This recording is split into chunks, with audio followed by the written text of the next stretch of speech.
We're not doing any fancy intros because I don't really do an intro, but the entire point of this video is we're going to be talking about Kevin settings, which are some settings that I came up with a number of months ago in an effort to hopefully, create some sort of tutorial, some sort of walkthrough for people that are either new to the randomizer and want to try this, or are actually interested in joining the tournament that's going to be coming up in a number of weeks. And for whatever reason, maybe you didn't really jive with the settings, maybe you're a little too nervous to try them because they are a little bit more complicated. This entire playthrough, I don't even have a timer up for this seed. The entire point of this seed is for me to go through and give my thought process and how I approach these seeds, starting from literally the moment I boot up the game, load my stuff into the tracker, which we will get to, and we just go from there. I'll be pausing a lot. We'll be talking a lot. If you're familiar with how DK64 randomizer works, you don't need to watch that part. Maybe the beginning, the intro of this is going to be the only part that's really important to you. But nonetheless, we'll do it the entire time. So let's start off with, what are Kevin settings? At their base value, Kevin settings were a group of settings that I came up with that were sort of my variation of what I thought Season 3 could or maybe should look like. Our standardized race settings shortened down to Season 2. Season 3 was coming up because 3.0 version of the randomizer was coming out. And I wanted to come up with new settings because Season 2 had been going on for a long time and I wanted to try new things. The biggest things that are different from Season 2 into Kevin settings, and we'll get into why it's called Kevin because that's a story in of itself, but the big things are hints are different. The logic as to where things can be located are different, and your end game, most notably, is different. So let's start off with the way hints work. There are no wrinkly hints in these settings. You do not have to go up to a wrinkly door to get a hint. They're not even there. There's just an empty void there. Instead, what you're going to get is you're going to get progressive hints, which are given to you in the pause menu as you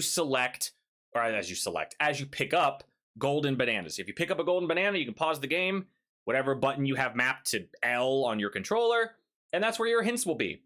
There are, I guess, tiers of how you unlock GBs with a decreasing amount of hints given to you based on the amount of GBs you have, all the way up to 60. So the first golden banana that you pick up, you're actually going to get 9 hints. From that point, the steps up are 4 GBs, 9 GBs, 16, 24, 33, 44. Once you get to 56, you're only given 2 hints, and then the 60th GB gives you the final 1 hint that you get. That's how the hints work. We're also using multipath hints, which is something that was introduced when 3.0 came out. We've already done a couple tournaments involving those. We'll talk about those when we get to them. They're not unique to Kevin settings. I'm trying to keep everything in this little intro unique to what Kevin setting actually is. Oh, it's 8. You're right. I misinformation at the very start. It's 8, not 9. It's 8. I don't know why I thought it was 9. Maybe I just don't know how to count. So it's 8 hints at the start. So, yeah, there's no script. I'm not reading off of a script. Yeah, so we're just going off the top of my head. So that was the first thing. The first thing are the hints are different. The second thing is we are using complex level order. What's complex level order? In short, it's the, not opposite, but it's a more complicated version of simple level order. Simple level order has been, I guess, I couldn't think of a setting string that doesn't use simple level order. Maybe some of them don't that I haven't played with yet. But in short, simple level order basically means that there are basically like gates, if you want to refer to them as, is how deep in the seed certain things can be. Your training moves, your diving, your barrel throwing, your vine swinging, things like that, can only be within the first 3 levels or in aisles locked behind things that you've received in the first 3 levels. It can't be any deeper than that. There's some logical reasons behind it. Boss fights, entering level 4 requires diving. There's a lot of different reasons why, level 3 was decided as the benchmark for that. It also applies to Kongs. Your Kong family members that you are missing can only be up to level 5, although it's extremely rare for your Kongs to be in level 5 just because it requires additional keys, or a key, I guess you could say. More GBs, things like that. Most of the time you're going to find your Kong family members relatively early. And then the last thing is the game still kind of expects you to go through the levels in sequential order loosely. The way I kind of think about it is the game wants you to explore the first 2 levels, then the game wants you to explore the next 2 levels, and then so on and so forth. It's not until you've reached the point where you can get into the later levels and acquire items there when the game's going to expect you to go back and get things maybe you couldn't get earlier on. Complex level order completely gets rid of that. There are no barometer, there's no gates, nothing like that. Anything can be anywhere. Your diving that you need to enter level 4 can be in level 7. Your key 5 could be in level 6 or whatever the case may be. All of those things are removed, and it adds a lot of complexity, but it also adds a lot of freedom in the sense that I know anything can be anywhere, so we can just kind of explore the levels as we want and find things potentially even out of order in most cases. The only obvious things is you can't have like logical issues where it's like they're not going to put guitar behind guitar lock checks, obviously. That's the big difference. Complex level order, we're using that. Now, complex level order is a beast. It can be very intimidating. So another thing that I have instituted in these settings is we are going to be using spoiler hints. Spoiler hints have a big part in what the tracker you're seeing on the far side of the screen. I have a larger picture of the tracker that I will pull up when we actually put the spoiler log into the tracker, and I can explain it. But spoiler hints as well as progressive hints are kind of working in tandem to help you sort out the complex level order stuff, because it can be rather intimidating for people that are not used to it. The final thing is the end game. We don't do Helm in these settings unless you absolutely have to, unless there's something in Helm, I guess. The reason for that was because I'm of the opinion that in most randomizers, the end game should be as short as possible. You've solved the puzzle, you figured it out, go beat the game now. It's one of the big reasons why I did not like having to do trials. Back when I used to do OOT rando, it was boring, it was slow, it was the same every time, and I didn't like it. Same thing with Link to the Past. I don't like doing Ganon's Tower. I just want to go fight Ganon, you know? Kingdom Hearts 2, I used to play Kingdom Hearts 2 rando as well. I just want to go fight Final Xemnas. Give me the Promise Charm. I just want to go to the end. I figured it out. I want to beat the game. Helm is obviously different from seed to seed, but I just felt like the end game needed to be sped up a little bit. So what we do here is Key 8 is no longer locked in the back of Helm. Key 8 can be anywhere. Key 8 can be the first item you find in a shop. That is absolutely positively possible. I have somehow, some way still managed to roll a seed that had a vanilla Key 8, which is insane. But yeah, you don't have to go into Helm unless you absolutely positively need to, unless it's hinted to you or something like that. The B-Locker for Helm, the max is still set to 60, but it can be lower than 60, doesn't have to be 60. Most of the time it's going to be a high number anyway, but again, hopefully, whenever you're doing a Kevin seed or anything like that, you don't have to go to Helm if all goes according to plan. So that's the end game. You get enough stuff to beat K. Rool, and you get your Kongs, you get your moves, you get all your stuff, and then you go beat K. Rool and you're done. These settings, I had somebody ask me yesterday, actually, were these settings easier or harder than Season 2? And the answer is both. It can literally be both. I have had seeds that have finished in less than an hour. I have had seeds take longer than 3 hours. So these settings are not easier or harder. Difficulty is, of course, subjective from player to player. They are just more volatile. So that's generally the idea behind Kevin. That's why I created him on all that other stuff. We're going to be jumping into the seed pretty soon. But the first thing I want to do is one of the most vital things about these settings is, as I mentioned, we're using spoiler hints. In order to take advantage of spoiler hints, you should be using this tracker that you see. Am I pointing in the right direction? I don't even know if I'm pointing. The tracker over here. This was a tracker created by Only Spaghetti Code and myself. He did all the coding. I suggested things. I, helped him with what should be tracked, what not should be tracked, what shouldn't be tracked, what not should be tracked. God, can you believe I know how to speak English? And how it should be displayed, a bunch of different changes, things like that. I know that's a little small. So what I have here is I have a bigger version of it. This is the complete tracker. This is everything that you get when you boot it up. Again, have to use this for Kevin. It is just, you're not going to be able to take advantage of one of the core elements of it, which is the spoiler hints. You can use any tracker you want. You could use a tracker as well as this one. If you don't like the way it's laid out, it's totally fine. If you want this tracker, you can actually go to the website, dk64randomizer.com. If you select the preset of Kevin, there will actually be a link attached in there. You can also find the link to the tracker in the Discord. Again, shout out to Only Spaghetti Code for making this thing. This thing is awesome. It's very, very easy to use. You can also use various types of spoiler hints, which is super great. Points are not the only type of spoiler hint we have now. You can use anything with this, and it's super, super cool. So the first thing that you do whenever you play a Kevin seed is you're going to want to put the spoiler log into the tracker. You don't need to use a traditional spoiler log. You can even use a cosmetics log if you're racing someone and you want to avoid people cheating. Simply, you would just open spoiler log, you would select the one that you want, and a lot of things are going to populate onto the tracker immediately, and I will go over what they all mean, because this is probably the most common question that I get whenever I do one of these is, what do all these numbers mean and what do the sections mean? It's very, very simple. The number in the top left of all of those little sections is what level that level is. So our level 1, if you walk into the level 1 lobby, will be Castle. Castle is in the second column on the 4th row with the 29 next to it. Level 2 will be Forest. Level 3 will be Caves, so on and so forth all the way through level 7.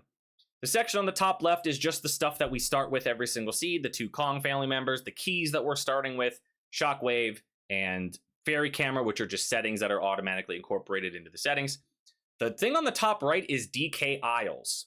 And DK Isles obviously encompasses everything in Isles. It also encompasses everything in the lobbies, the training grounds, as well as the moves that we are going to get at the start of the seed.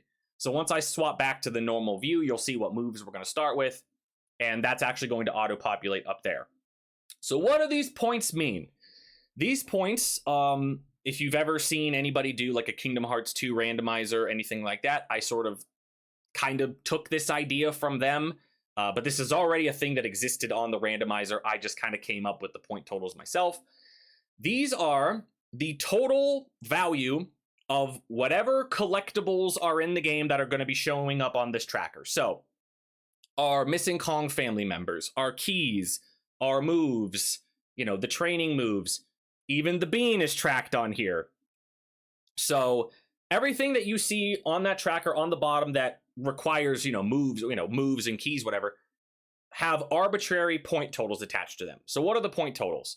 You can't see, I don't think you can actually see this on the screen, but if you mouse over each individual move and key in Kong, it will tell you what the point total for that specific thing is. However, they're all grouped together. We can't isolate individual moves and individual things and provide them with their own unique point totals yet. If that were to ever become a thing, maybe I would change it, but I think it would be more of a hassle than anything else. So what are the groupings of point values? Your Kong family members that you are missing, in which case for this seed it would be Lanky, Tiny, and Chunky, and our missing keys, which every seed will be the same. It is key 2, key 4, key 5, and key 8, are worth 11 points. They're the most important things in the game. Your Kong family members are really important. The keys are really important because you need to get into level. So they are the highest point values. They are 11s. The next group are the moves that I think are almost universally kind of considered to be the most important 2 moveset groups in the game, and that are the guns and the instruments. So just the columns that are next to the Kong families. You have the guns, coconut gun, peanut gun, grape shooter, feather bow, and pineapple. And then the instruments, bongos, guitar, trombone, saxophone, and triangle. They're all worth the same amount of points. Saxophone's worth the same amount of points as coconut gun. They're all worth 9. The next group is 7s, 7-point moves, and those are the barrel moves, starting with Strong Kong, working your way down all the way to Hunky Chunky, and then the training moves, which are on the other side of the tracker underneath the keys. You'll see the little fish-looking guy that's diving, orange throwing, barrel throwing, and vine swinging. Those are all worth 7. The reason they're worth 7 is because that group there has a lot of extremely useful moves and also some not necessarily useful moves. Mini Monkey's one of the best moves in the game. Strong Kong isn't, but they're all grouped together in barrel moves, so I wanted to kind of get a middle ground point value there. The next one are 5-point moves, which are the active moves, which are the middle column, starting with Gorilla Grab, going down to Primate Punch, and then the shared Kong moves. So the Simian Slams, the one that you're not starting the game with, Sniper, and Homing Ammo. Again, similar to how the barrel moves work, some of these are extremely useful. Some of them are not so useful. Orang Stand's probably the most useless move in the game. But unfortunately, it's grouped in with the same thing as Primate Punch, which is one of the most useful moves in the game.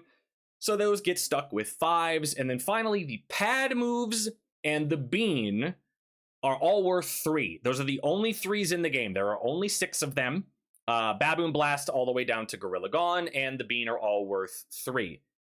Again, extremely niche, necessary moves. Simian Spring, again, one of the most useless moves. Same thing with Baboon Balloon. Monkey Port and Gorilla Gone get significantly nerfed if you don't have to go into Helm. And then, of course, the bean is just 1 check. So it got lumped in with the 3s. So that is how the points work. Again, I know that is a lot of stuff to keep track of, but again, if you mouse over any of these moves, the tracker will literally tell you how much that move is. So if you hover over Hunky Chunky and it says it's worth 7 points, guess what? So is Mini Monkey. So is Orang Stand Sprint. So is Rocket Barrel. They're all worth 7 points. So it's very easy to keep track of. One last thing I want to go over before we jump into and we actually see what we're going to start with, and I'll tell you guys how I approach the opening of these seeds, because you do kind of have to approach it a little bit differently, is at the very bottom, you'll notice we already know our Helm order and our K rule order. It's given to you immediately when you boot up the tracker. Hopefully, we don't have to do Helm, so we don't really have to pay attention to that, but we do want to pay attention to the K rule order being Lanky, Donkey, and Tiny. With that knowledge, we know at bare minimum what moves we need. We know we need Trombone, we know we need Barrel Throwing, we need Feather Bow, or if you want to go out of logic, you can use Orange Throwing, and Mini Monkey. So what you can do on the tracker if you want to keep that, visually represented in front of you is you can actually star these moves so that and we're going to actually start Orange Throwing because you can defeat the K rule phase of Tiny with Orange Throwing. You can keep those starred in front of you so okay, those moves I know I need in order to beat this seed. So you can also do it with the keys. You can do it with anything really, but I try to keep it selective to the moves. So that's the only thing else I wanted to get over or wanted to get through before we actually load up the seed. We go into the intro here. I have the music muted because you'll see once I unmute the thing, it is not a super catchy song. But let's get back into, we'll minimize this and we'll bring the seed back up. You can see the tracker over there. It's the exact same one I was using earlier. The same numbers are there. And let's see what we're going to be. Oh, so we're starting with Orange Throwing. That's actually great. That's awesome. I'm going to end the music and we're going to pull up the audio of the game. So the first thing that I always do when I start one of these is I look at my tracker and I see what levels are level 1 and level 2. Because if I find no additional keys in the first little 5-pack of checks that I'm doing at the very beginning, and you do the same 5 checks every single seed, if I'm not given an additional key, those are going to be the only 2 levels I can go into. So based on what I'm starting with, based on what Kongs I have, which of those 2 levels do I think the game wants me to go to first based on what I have?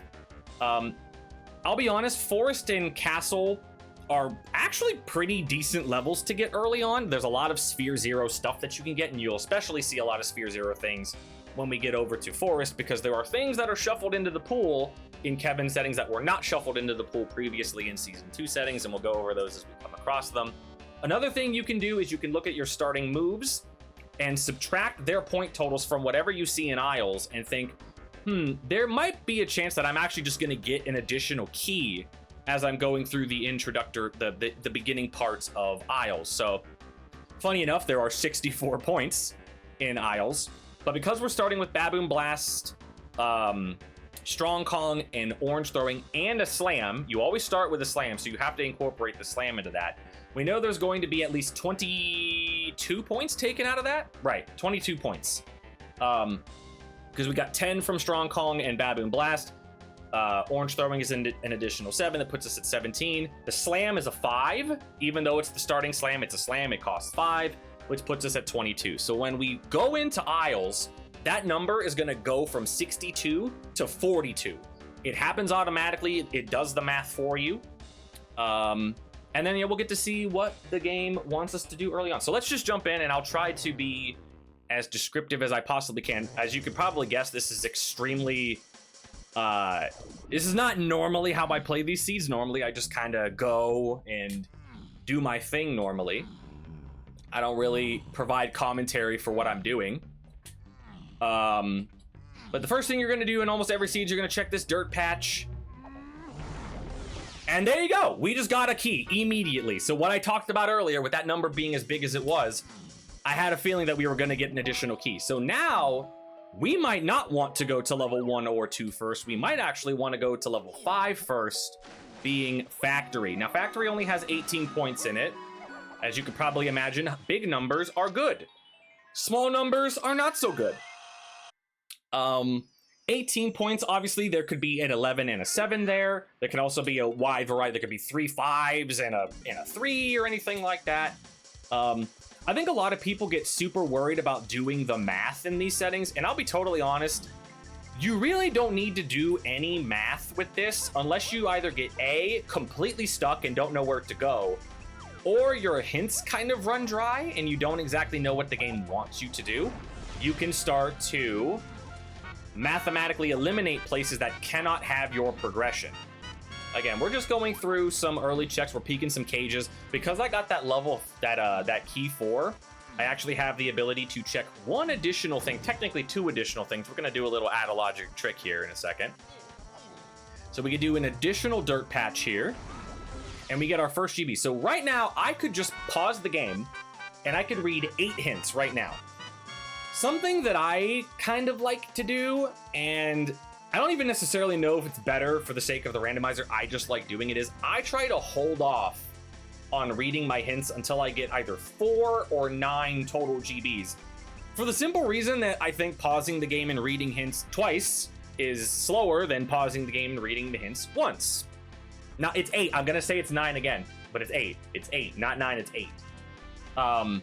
Again, I don't necessarily know if it's faster. It's just something I like to do. Another reason that I do it is because you always have the chance that as you're kind of clearing out the early portion of the game, you are going to receive something that is going to be hinted to you. So if you receive it before you get the hint, that's just a hint you don't have to write down and you completely skip it. You can completely skip it, right? Again, I don't think it's any faster. I think it's up to personal preference. So we're going to do a little trick out of logic here. We're going to get this Aztec roof dirt. And the way to do this out of logic, if you don't have all of the moves that are necessary for it, is you either need Donkey, which we have, or you're going to need Tiny with PTT. And basically what we're going to do is we're going to do a kick. See if I can actually get it on camera.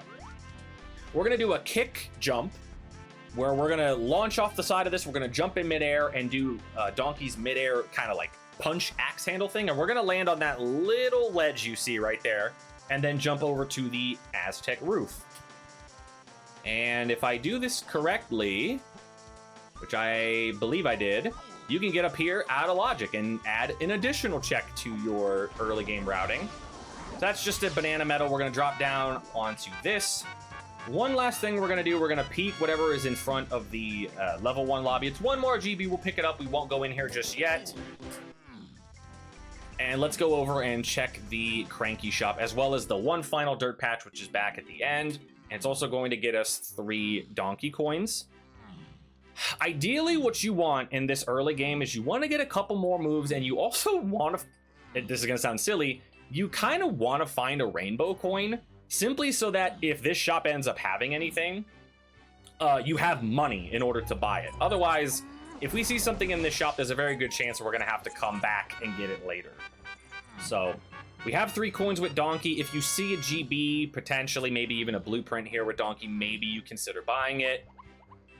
We have a key in here. Let's see if we can afford it. Oh, wow, we can exactly afford it. Okay. So just like that, we just had 22 more points come out of aisles. There's only 20 left there. And just like that, just like I was talking about, now all of a sudden we have access to a bunch of levels that we could potentially go to first. I still think, given what we have, I still think we want to go to Forest first. That is going to be my educated guess. There are way more Sphere Zero checks in Forest than there are in some of these other levels. And I was incorrect. So one of the things you can do on this tracker, and I will pull up the full screen version of this again. One of the things you can do on this tracker, you can't really see it because I'm in the way, is you have this B locker section. You can actually track. Thank you, Nix. Thank you for the 13 months. You can actually track what these B locker numbers are so you don't forget them. Forest is over here on like this little section right here.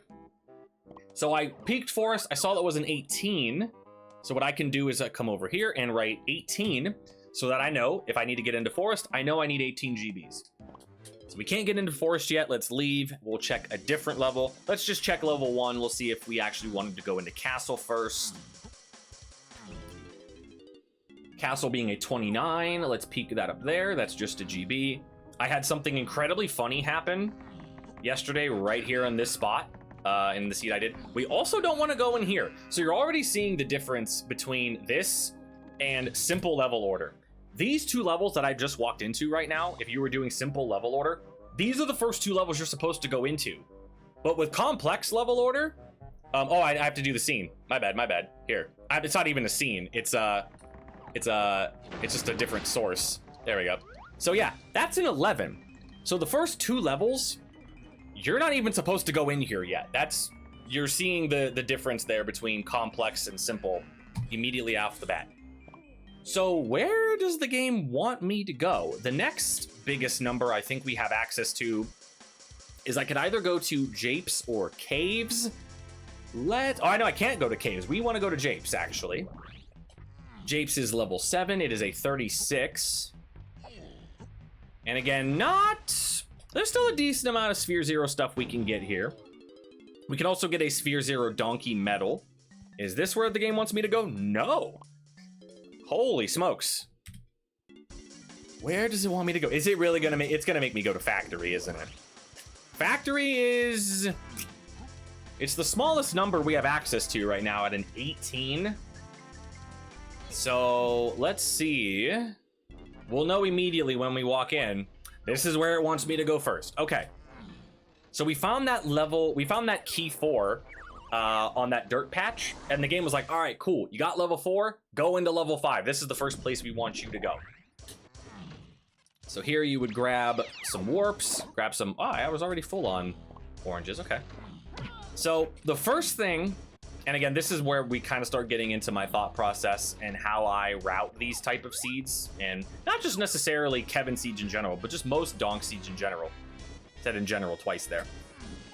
The first thing that I always do is I think to myself, can I get, of whatever Kongs I have access to right now, can I get their banana medals? Banana medals are one of the most, if not the most, I don't want to say frustrating parts of the randomizer, but because there are 100 small bananas for each Kong in every level, and some of them require a varying amount of things in order to get them, having access to early game banana medals is one of, I think, probably the biggest thing that you have to learn as a new player. And for our purposes with what we have, we do have access to both of these Kong's banana medals. Diddy's medal you can get in Factory just by Diddy existing. Diddy can get his mainly due to the fact that the production room that we're in right now that's probably really loud is on. Donkey cannot get his unless you have one of two things. You need either Coconut Gun or you need Baboon Blast. Now we have Baboon Blast. These bananas in here you can technically get without Strong Kong, even though there's a Strong Kong barrel in there. You just got a damage boost through here. It's easier to damage boost through here as a smaller Kong. So the thing is, Spaghetti Code, logically you need Spring. You don't need Spring. You can just backflip to get a lot of Diddy's bananas.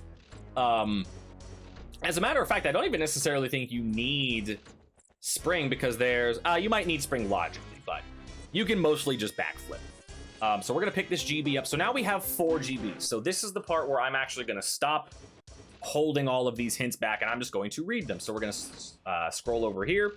And these are all the hints we currently have. There are 10, we have 12 hints that we have available to us. And all of these are going to be multipath hints, meaning, well, not all of them, but they can be multipath hints. Basically just saying that things can point to various different items. So far, none of these do. So what I'm going to do is I'm going to write all these hints out on the tracker and then show you guys what it would look like. So we have aisle shops is path to key 5. We know that because we bought key 5 there, but I'll write it down anyway. We also have a foolish hint, caves, hound lobbies.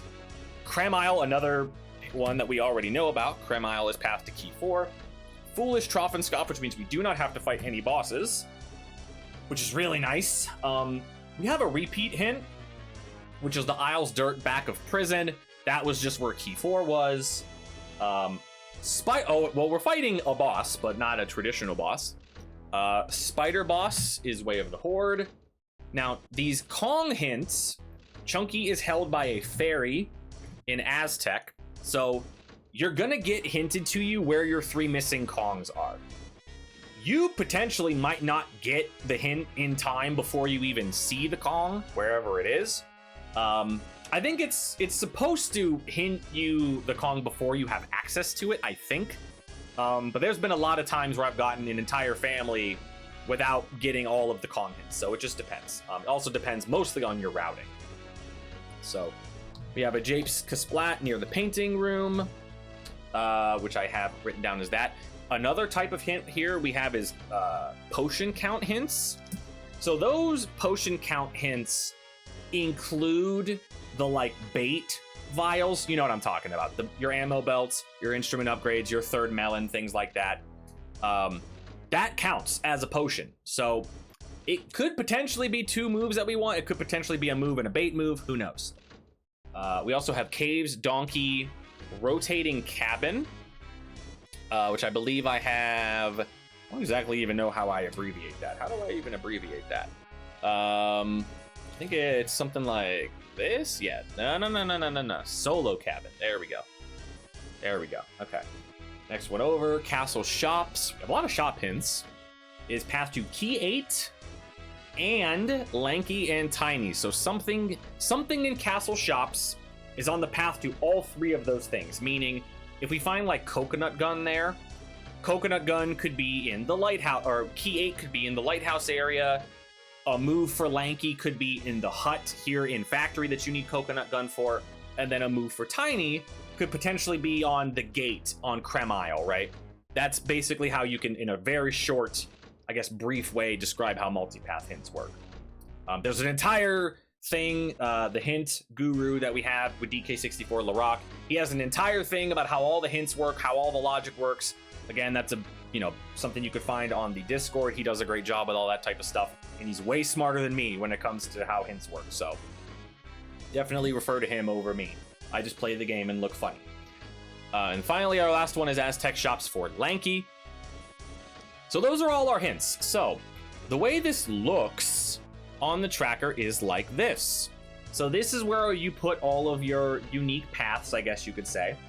The ones that you already know, like the ones maybe you've already fulfilled and things like that, you can just right click them and get rid of them. So I already have key 5. I bought it, so we're just gonna get rid of it. I have key 4, we got it in Creme Isle. I'm just gonna delete it. These other ones we're gonna keep on top of. Also, you can see I put the fairy in Aztec and Chunky's on the right, so I know that there's a fairy in Aztec that I have to take a picture of to get Chunky. So that's how the tracker looks, and as we fill up more hints, as we collect more GBs, we will get more information. So let's just start doing some checks. So I didn't expect to be in this level first. So I'm thinking I might just get enough GBs to get into the next level I wanted to go into. Nice rainbow coin. That level being Japes. So I think what we're gonna do is 18 points here, but again, we don't have access to a ton of stuff with just Donkey and Diddy, as well as no moves for Diddy. So that's an extremely difficult set of moves to have in this level. Did get some nice checks done with Donkey. We've already done his banana medal. We're gonna get Diddy's banana medal as well, but we're gonna get it slightly out of logic. because we're going to climb up a thing we are not supposed to climb up here in a second. I do the same kind of movement through this this like beginning part. Ooh, we have a vial there. All right, so actually I can show off this part of the tracker as well. So you see a vial up there. Most people just try to keep track of that in their heads because there really is no way of like, you know, oh man, I saw a vial on the tiny check, whatever. For this tracker, there's actually an unhinted move section, so you can write down where you saw that, which for I'm not gonna go over the shorthand stuff. There's custom shorthand that comes along with this tracker that you can actually edit inside of a JSON file. My shorthand is ridiculous. You do not want my shorthand. I promise you don't want it. So you can change it to whatever you want. But what you can do is you can make a little note. You can see it right up there. Is factory tiny storage is a clear vial. So I know once I have tiny and I have mini monkey, if I think I need that clear vial, I can come back and get it. So for now, we're just gonna leave it behind. We can't get it anyway. And we're just gonna keep on keeping on. Do not ever do that. Yeah, you would be surprised how many people just say, oh yeah, I'll just remember that. I am potentially even one of those people. So again, I think the opening play that we want to make here is we just want to get into japes. This 18 is a very small number. We also don't have access to a lot of things. So we want to get out of here as soon as possible. That is an expensive GB. I'm going to try next door. I'm going to try next door and see what happens. See if this one is a little cheaper. See if Cranky's got a GB on sale. 2 coins less, I'll take it. I will take that. So you're gonna get to see one of the things that are shuffled in these settings that were not shuffled during season 2, and that is the banana crates. There is I believe there is a link somewhere on the Discord. I have it saved in my bookmarks because when I first started doing these, I did not know where all the crates and fairies were. But there's a detailed explanation as to where all the crates are. The crates in Factory are very easy because there is one here and there is one by Funky. So you break it, however you want to break it. You get the GB out of it. And we are going to go back into this level. We want one more GB, but another important thing that we want is we want to get banana ports.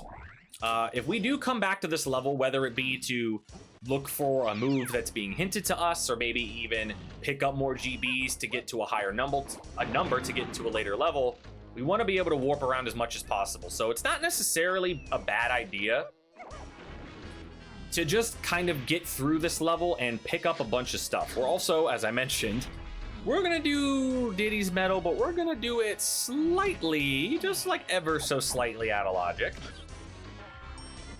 All right, so just like that, we have 9 GBs. We have enough to get into japes, and we also have another pack of 4 hints.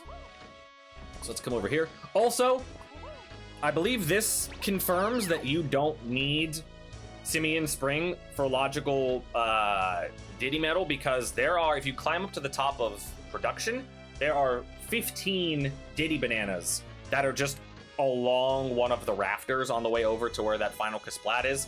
And these 20, whatever, however many I have, 29 I have, they're all Sphere 0. So Diddy's Medal is 100% in logic, just for free. That is $1. Funky's our guy. Funky's the one we need to be buying things from. So again, before we leave, when we actually go to exit, again, you want to get super sweaty about this. You wait to read your hints until you have paused the game to exit to aisles. No one has ever accused me of being super sweaty in any of these, I'm sure. So we're gonna do this a little out of logic. We're just gonna swap in midair using Tag Anywhere, and we're gonna backflip up this tower, and we don't even need Simian Spring for this. So this will be Diddy's Medal. That was just a banana fairy. We don't need that. And a GB up there. I'm gonna elect to skip that. I am not a fan of doing bonus barrels for GBs. I will admit it. Everyone else can copy my strat. I'm sure no one else has ever thought to do that. And we have a fairy that is stuck in the ground. So that's just an easy picture we can take there. There are 3 coins down here that I think I am going to get. Believe it or not, Donkey, for whatever reason, it feels like Donkey just doesn't have access to a lot of coins early on in the game. Like a lot of Donkey's packs of coins in this level are in 3s, and Diddy's got 5 sitting here. There was a 5-pack of Diddy coins I didn't even pick up earlier on, but the main reason for that is we're gonna come across another 5-pack of them, so I feel like we should just skip that. I believe Donkey and Tiny have the least amount. Don't quote me on that, but it certainly feels like they do. So this will be the last Kasplat we kill. Let's also pick up some, again, like I mentioned, we'll pick up the last little bit of Diddy coins here.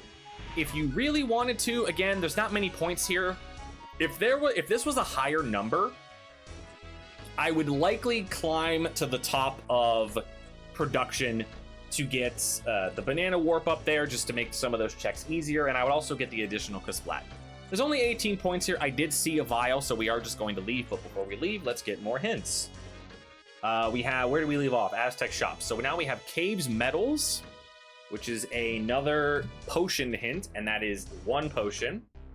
Forest Mills for the path, or on the path to Key 2, which that is actually 18 GBs locked, which is, ooh, that is a lot for Key 2 to be locked behind, especially given the fact that we might not have another column to use. Colored bananas in Aztec are foolish, and the Caves Diddy Metal. So we know exactly what Caves Metal that hint, that potion count hint is talking about. It is Diddy's, and you can of course abbreviate that however you want.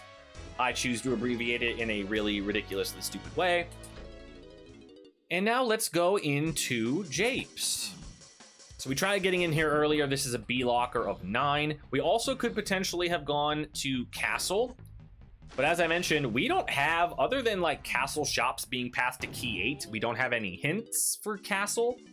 And also, there are a lot of Sphere Zero things here in Japes, and a lot of things you can peek as well. Japes is one of them good levels. So you want to get into Japes as soon as possible and clear it out. Ooh, give me that. Thank you, Spaghetti Code. Thank you, man. Thank you for the 5 months. Spaghetti Code, of course, the person I mentioned earlier who made this tracker.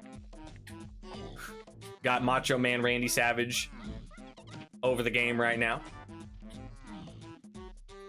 All right, so the first cage we can peek down there. We see a GB. We can look over here, see another GB. Climb this tree. We don't have access to the Diddy Metal yet. You either need Peanut Gun, diving, a variety of things will get you the Diddy Metal, but we have none of them.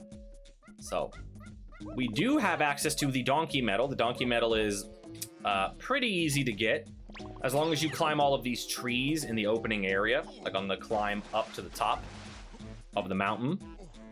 So we're gonna climb this tree here. I'm gonna climb the tree on the left side so I can actually peek what's in the shop as I climb. And we saw a tiny vial there, so we can't buy that, but we can mark that down in the unhinted moves section. This was a metal, right? Yeah. So we know there is a move on Japes Funky Tiny. We cannot buy it yet. So let's just keep on going. Climb up here. This tree has lanky bananas at the top, not donkey bananas. And here we have our first crate in Japes. We don't have access to the second crate. We just have access to this one. Let's break it open.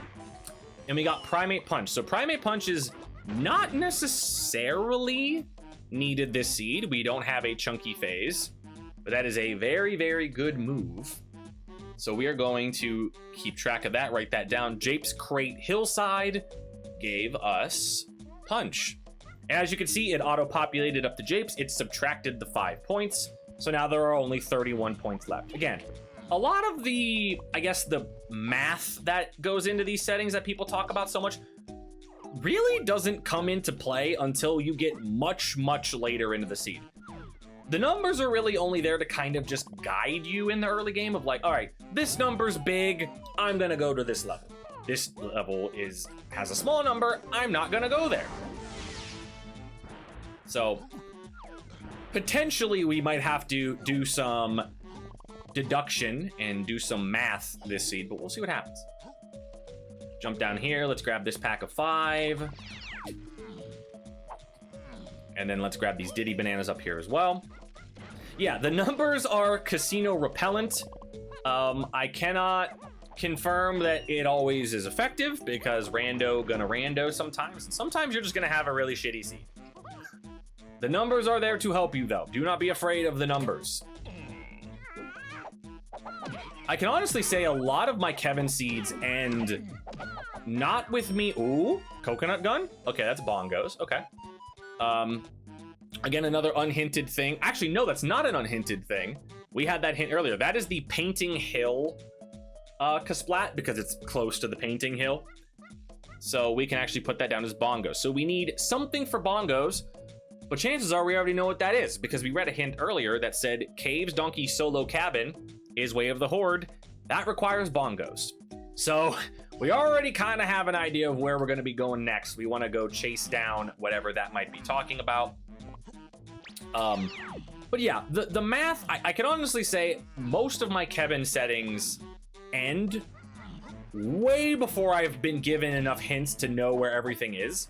And I've actually just been able to like math it out. I've been like, oh, this has to be there because mathematically it can't be anywhere else due to the amount of points that are left. So let's grab this banana medal. Again, the donkey banana medal in Japes is very, very easy to get. You can get it just by kind of walking around and picking stuff up.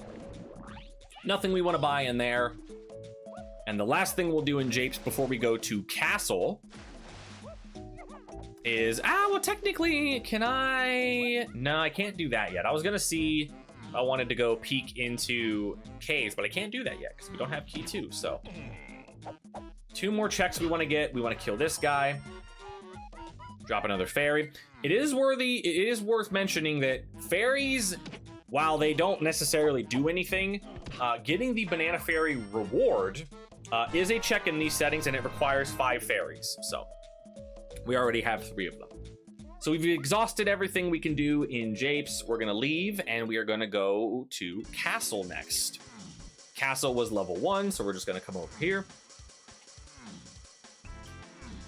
Let's get in here and get into Castle. Once again, Castle, one of those levels that actually has a surprising amount of Sphere Zero things, which puts it, I would say, at like a relatively high sphere, or relatively high tier when it comes to levels that I want to dip into as soon as possible. Most notably, we have a completely Sphere Zero donkey medal. We also have access to all 3 shops and all but 1 Kasplat.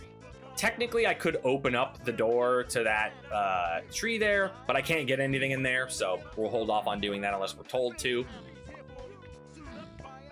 As a general rule of thumb, the first thing I always do whenever I enter any level for the first time is I always try to think, what banana medals do I have access to? Which ones can I do now? And which ones do I want to try to do later?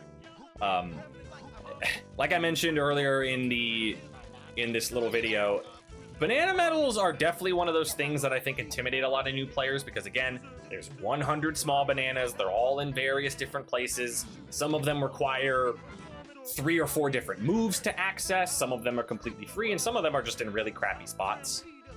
So I can definitely understand why some people would be, I guess, like, worried about that type of thing, but do a couple of these and you will learn very quickly that knowing what banana medals you can and cannot get is almost as simple as just like, okay, well, I can't go into this area because I don't have X gun yet or X instrument yet, things like that. So let's head into the bottom of Castle. This is how I choose to route Castle. I always go into the bottommost dungeon first. We grab this, and that is, wow, we're getting all of the chunky moves early on. So that is another unhinted thing. The Castle Kasplat near Funky, and we got Hunky Chunky from that. Castle's already down to 22 points. And let's get this. That's just a crown. Crowns do nothing. They're just junk. If you get a crown when you're doing a Kevin seed, it is garbage. What's up, company man? There's an idea kind of like that. Oh yeah, there is kind of an idea like that. Is there anything in here? We have another tiny move that we cannot buy. Let's see. So we got Funky Tiny. And we'll just mark that as another vial. So we really want to find Tiny. Tiny's got 2 things that we can buy. And there's a chance that that one is a very important one. If I'm going to guess what it is, based on the fact that we have a Castle Shops hint for Tiny Phase, Lanky Phase, and Key 8, I'm going to guess it's probably Mini Monkey in that shop. Now, unless we see something else in these other 2 shops that we have access to, you almost kind of start developing like I have a pretty good idea of what that item probably is and whether or not you even want to come back for it. I will fully admit, and people in this chat room have called me out for it in the past, I have left moves behind in shops because I just didn't think that they were going to be necessary. Based on hints, based on what I had already, and sometimes people get mad, you know. Sometimes people get upset with me that I'm just leaving moves behind, but I've never gotten sweaty before for a DK64 randomizer seat in my life. Never gotten sweaty before. That is Pumpkin Hill, yes. That's a custom Pumpkin Hill soundtrack, or custom Pumpkin Hill song that I have. So, let's get another set of hints. Hopefully we can find... there's the hint. Okay, we finally have a tiny hint. So, the K-roll hint is junk. We don't need that. We already have that already. Lanky can be found by Chunky in Forest. And then Tiny can be found by Donkey in Isles. So we know where our girl Tiny is. She is somewhere in Isles.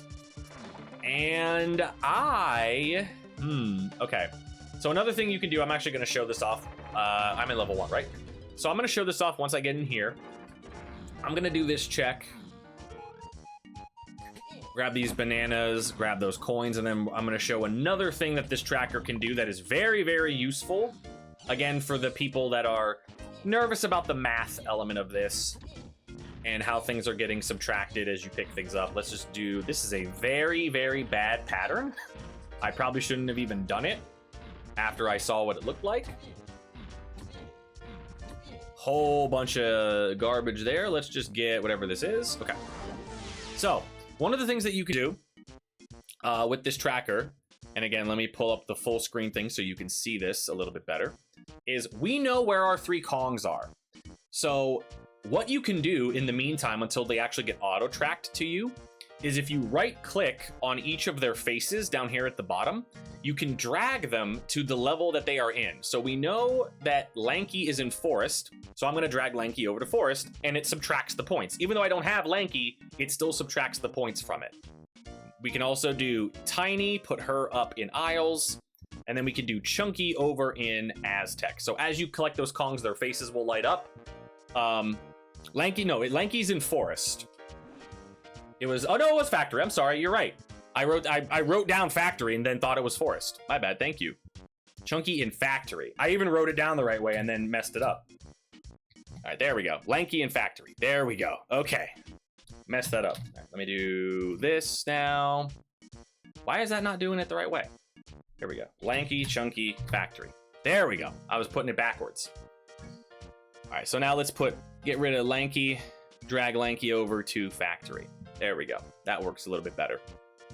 So you can do this preemptively as you get your Kong hints, just to make it a little bit easier, and it also subtracts the points. So I know that there is only 9 points left in Isles. There is almost no shot that is just going to be 3 3s. So you're automatically assuming that if I see a vial that's colored, I have a pretty good idea of what that move probably is, because it has to be a 9-point item corresponding with the color of whatever I see. So we haven't seen any vials yet in Isles yet, so got to keep that in mind. But yeah, 9 points left. Same thing goes for Factory. There's only 7 points left in Factory. Now that we know that Lanky's there, you can use the exact same deterministic thinking there. We did see a vial, though, in Factory. It was on Tiny Storage, and it was a clear vial. So that maybe or may not be barrel throwing, because we got that hint earlier. So again, as you get all the information and as you're looking at all of this, you sort of just piece it together as you play. Kevin requires, I mean, any settings that have banana metals turned on as a check, you want to be factoring those into your routing. Virtually all of the routing that I do in almost every level, almost every level that I do is built around like, how do I effectively route in banana metals? So let's take this warp back. And let's go up until the 4 warp, I think. Here in Castle. Kongs are worth 11 points. Now, so again, Mizu, the thing I brought up earlier, originally Factory was 18 points. Because I moved Lanky there, it subtracted the 11 points that he is worth, and now there's only 7 left. That is how it works. Yeah. You can subtract things as you go,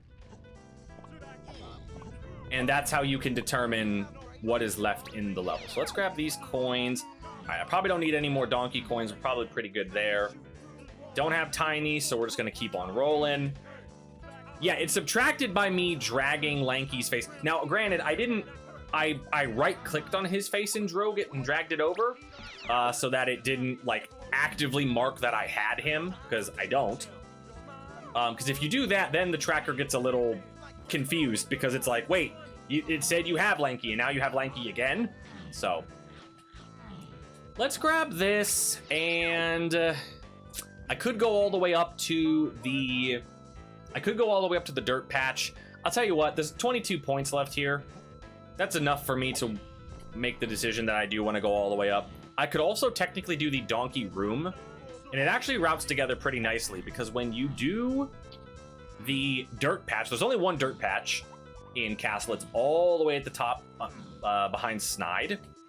When you drop down, it kind of puts you like directly next to Donkey's room. So let's spin the camera around. We'll backflip up the second we can get around the corner. Grab this. Hopefully I never have to use this banana port, because the Lanky Tower is up here. It isn't logic without coconut, because you can just save quit. So let's drop down here, and this is gonna put you right here. So normally if I'm going all the way up to the dirt patch, I try to route this in as well. And because we have Strong Kong, technically we have logical access to it. If you didn't have Strong Kong, you could still technically do this. It's like a lot of the Strong Kong checks have an extremely loose requirement for Strong Kong, because most of the time you could just damage boost through everything.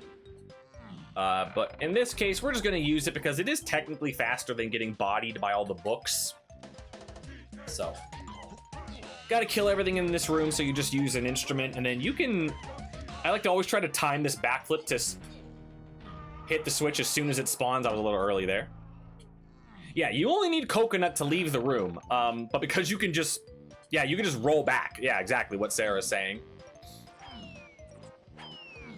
So, but we are gonna jump in the barrel just because it's a little faster, because you don't get hit by the books as much. And let's get through here, and it's just going to be another GB, but I do think that GB is going to be useful because that puts us at 19. Well, it's 1 over what we needed to get into Forest, but let's get into Forest anyway.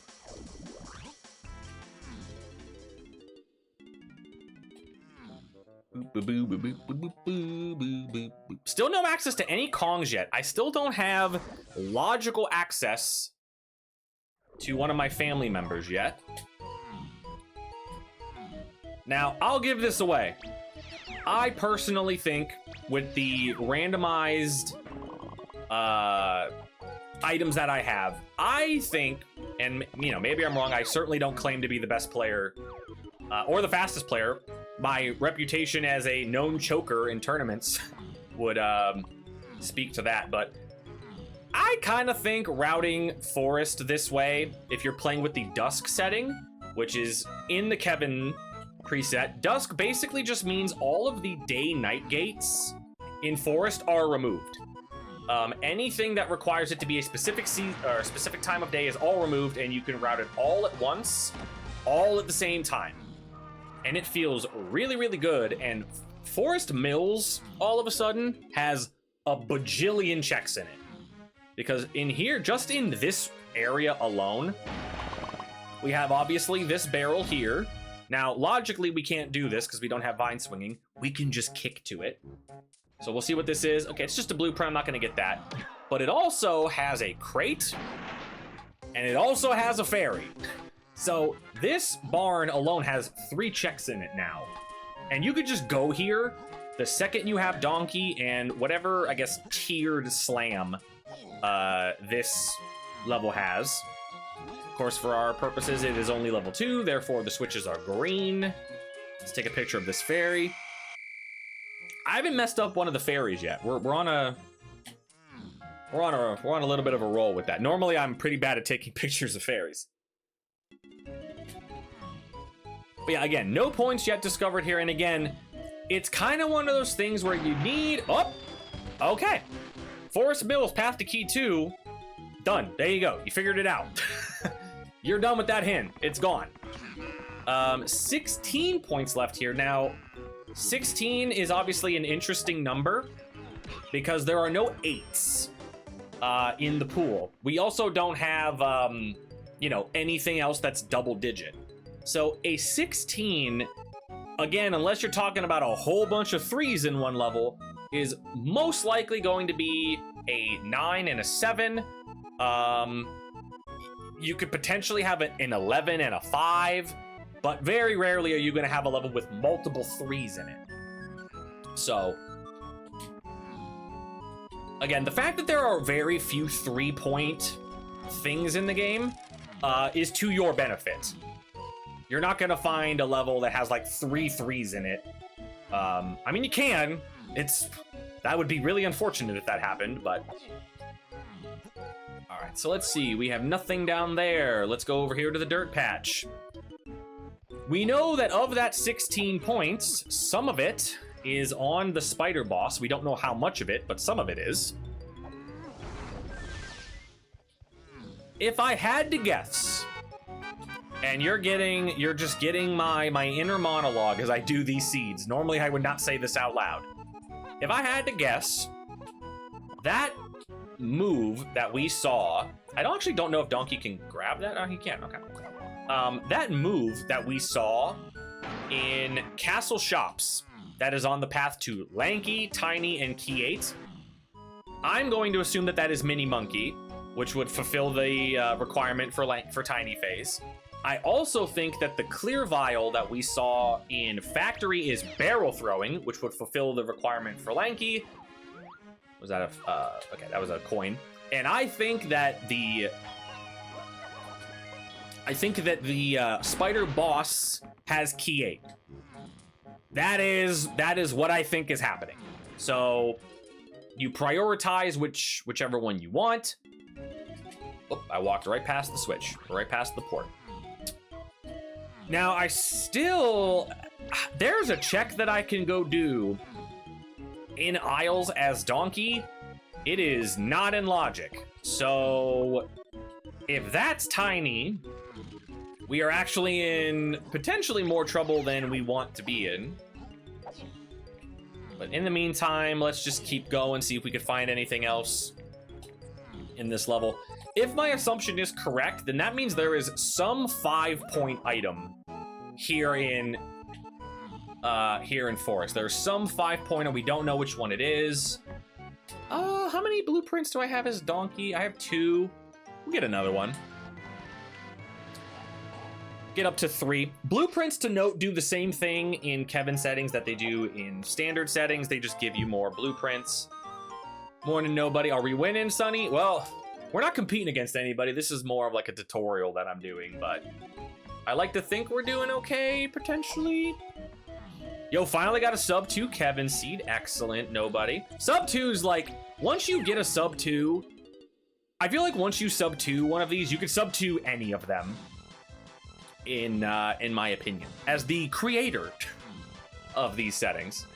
Once you get one sub 2, you can sub to almost every seed. There are certainly some that... I had an actual Turbo Trash seed that popped up I believe it was a day ago, maybe 2 days ago, that I raced with Spike Vegeta, and it was awful. And I just barely cut the 2, and it was pretty bad. So, oh, there you go. Okay, there you go. There's your 5-point. There's your 5-point move that I was talking about. So, only other thing that we could potentially do here, we know that there's 11 points on the let me get these coins. On the spider boss. It almost like has to be key 8 at this point. So what we're gonna do is we're just gonna see if we can squeak out maybe 1 or 2 more golden bananas before we leave. Finally did the math on points. It makes more sense. I'm telling you, it is not as difficult as people lead it on to be. Once you get the hang of it, it's like anything, right? You just gotta do we gotta do some practice, I guess, if you wanna, practice it. All right, so we got 24. Galleon Shops is path to Tiny, potentially just Featherbow. Japes Lowlands is Foolish. Oh, so the Japes, this is, okay, so I didn't do this because I don't have the Kongs that I normally do it with, but the Japes Dirt, how do I do there we go. Japes Dirt is Way of the Horde. That comes up as Way of the Horde a whole lot. It's actually interesting to me. And then the Aztec tunnels are Foolish. So, now, for the sake of logic, you missed another shops hint in the previous page. Did I? On this one, I have cave shops. Cave shops. Oh no, do I? Did I have that? Cave shops past the Lanky. Okay, yeah. I have Aztec. You want to know why I didn't think I skipped it? Because Aztec shops is there, and that's also past the Lanky. So here, let me do cave shops for Lanky. I appreciate you pointing it out, Janice. Because I'm not used to talking this much when I'm playing these, so I'm at times struggling to keep track of everything that I'm reading. Because believe it or not, talking and reading at the same time, unless you're a genius, which I am not, is hard. So I normally don't do this check out of logic with the Kongs I have. As a matter of fact, I don't think I've ever done it with the 2 Kongs that we currently have, but let's give it a shot. I was hoping to get to show this off with either Tiny or like Chunky or Lanky, but we could try to make it work with Diddy. So the dirt's up there. Normally what this requires you to have is Orang Stand, but you can get up this slope with any Kong, at least to my knowledge you can do it with any Kong. If you do the following thing, you're gonna so this camera's gonna spin a little bit like this. You're gonna long jump at an angle into that wall, and you're gonna mash out whatever that Kong's like attack is. So for Diddy, it's like swinging his tail like that. Once you are in the animation of whatever the final attack is, you wanna like do a little short hop out of the attack and then jump into it again. So it's gonna look something like this. So you're gonna do this, and then jump. Oh, now that one, I need to be going up the hill.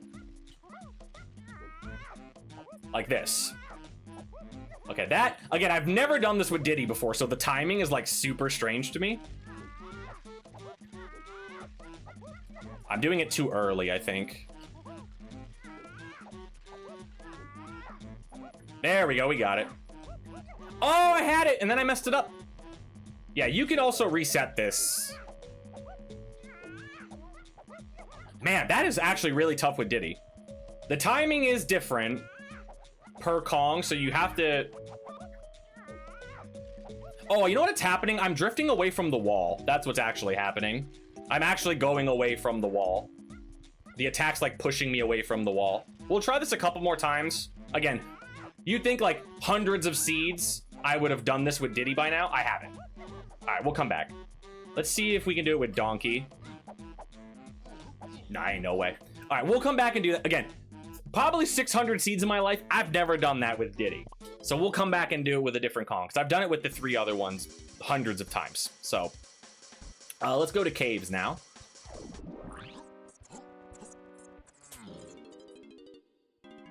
And let's see if we can... Tiny in there? Nope. Where's Tiny at? I'm gonna sneeze. Mute the microphone when you sneeze. There we go. All right, let's see. Can we get in here? Yes. Yes, we can. All right. So we know automatically there are two things here we need to do. One of them we can't do yet, though. We do not have access to the Caves Diddy medal. So this is, once you start getting into the later levels, this is when you start to get banana medals that are kind of poopy. Caves Diddy medal is one of the worst because the only way to get it is you need rocket barrel and or peanut guns, but not just peanut guns, because if it's just peanut guns, you also need guitar. It's kind of tough. So the second you're entering this level, you're not really concerned about banana medals because you can't do any of them yet. You want to pick up any ones that are just kind of laying in your path at the start. So kind of working your way towards those banana medal rewards if you need to come back and do them. We do know that there is a medal here, or one reward here on Diddy's medal, but in the chance that you potentially didn't have it hinted to you at all and you were going in completely blind, you don't want to leave banana medals behind for too long because they tend to be the thing that you forget you haven't done. So I couldn't tell you the amount of seeds that I've watched people do and they get stuck and they don't know what their progression is and they say, oh, I never did the banana medal for so-and-so in this level, you know? Easily the most forgettable thing if you don't at least try to start it when you can. So the one big thing we're here for is the Caves Donkey Solo Cabin, which is in logic with just, it is in logic with just bongos. Diddy's storage barrel. That's a tough one. That's a tough one to like think about too, because you could only access it one way. You have to go like all the way around factory. Use like warp 2 and things like that. I didn't see anything in there. So fun fact, you can reach that barrel with either Tiny and PTT, or you can by climbing on top of this and hovering over. You can also do it with Donkey by kicking over to it. The only downside to that is you fall into the water and you have to climb back up and kick back over to it. That's the only real downside to that. I'm trying to spin the camera and the game just won't let me spin it. Family move here, let's see what it is. And that is barrel throwing. So I was wrong about where I thought barrel throwing was, but we have a Cave Shop's Path to Lanky hint, and we found barrel throwing there. You could probably assume that hint has been fulfilled. You can delete it if you want. I try not to delete hints involving Kong moves, just because it can get really, really hectic if you don't write that stuff down, and barrel throwing ends up being on the path to something else. So we're just gonna leave that hint up there even though it's fulfilled. So that clear vial that we saw earlier is not barrel throwing. It is still a 7-point move potentially. So my initial assumption as to what that was incorrect. Let's get in here. And to note, when it's talking about the solo cabin, it is not referring to the battle arena. The battle arena is its own separate thing. It will literally say battle arena. It's talking about that, whatever that is. I bet I know what this is gonna be. I'm 0 for on my predictions so far. I am wondering though, I think this might be Gorilla Grab. And if it's Gorilla Grab, I think I know where Tiny is. So let's, oh, I went the wrong way. I don't know why I did Diddy next. You're not supposed to do Diddy next. You're supposed to do this one next. Oh God. Do that again. I don't know if that's my phone going off. Can't tell. Whoops. Chunky's face. That is my phone. Oh, there we go. Okay. We're gonna have time. I might have messed up. I might have made too many mistakes. We're gonna have time to get over there. Yes. Okay. What is this? Of course. I think we got a pretty good idea where Tiny might be. Let's do this. As far as We have a raid. Thank you, Death King. Well, I bet the music is clashing here. Let's do this. Do this.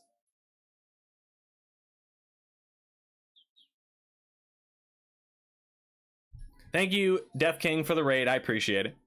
Give me time to actually, you know what?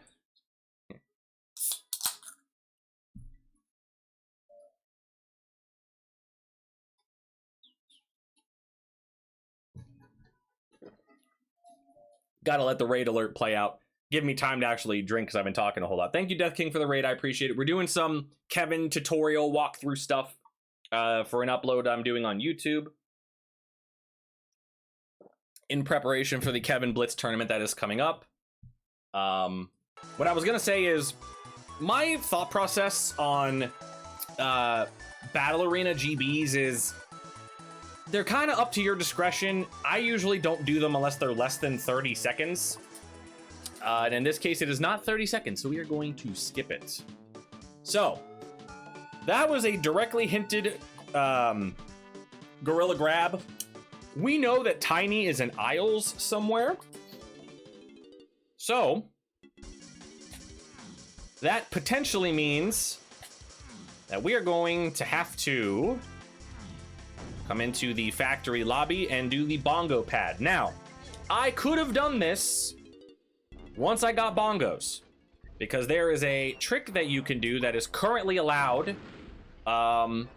in the I guess the current settings, the way, you know, the standardized tournament settings. You're allowed to do this. This is actually a trick I found. I found this. This was not the initial setup that I used, but I found that you are actually able to jump on top of these platforms with Tiny or Diddy. And all you're going to do is, you can see this like little line that I'm lined up on the ground. You're gonna put your feet close to that. You're gonna hold crouch, turn to the right, and you're gonna jump right through. That also works with Tiny. Tiny jumps slightly lower than Diddy does, so the timing's, the positioning is a little bit tighter, but that is allowed.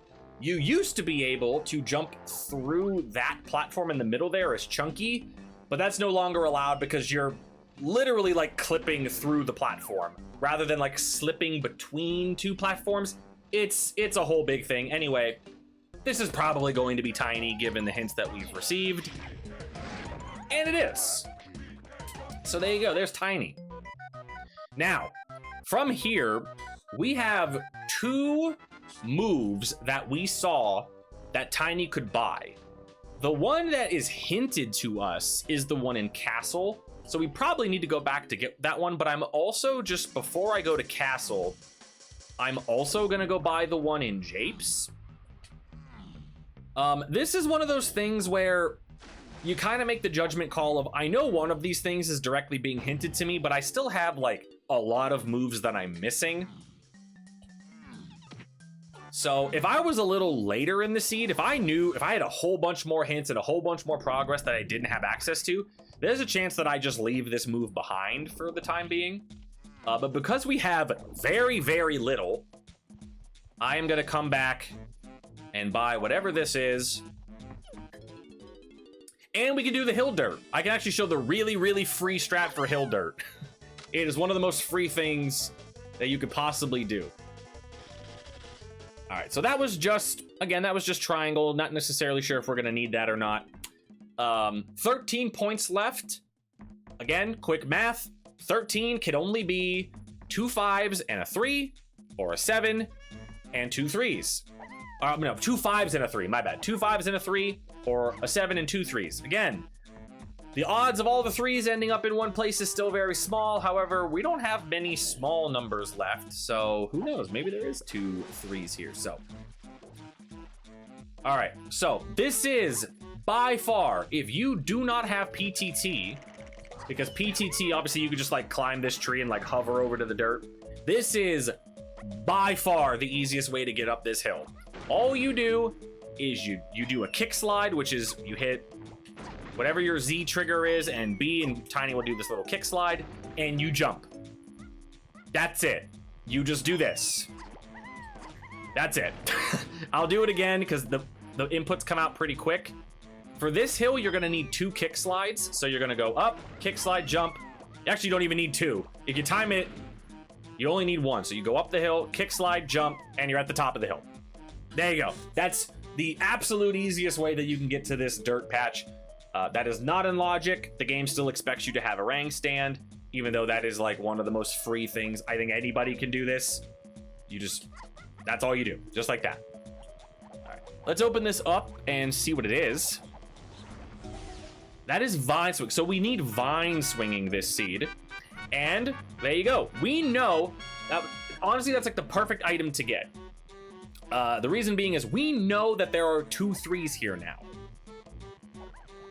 So as you whittle these numbers down, you can start to do a little bit of a process of elimination of, I don't need any of these pad moves to beat the game. I don't need Gorilla Gone because I don't have Hunky Chunky. I haven't read a hint that says I need anything for Monkey Port or Simian Spring or anything like that.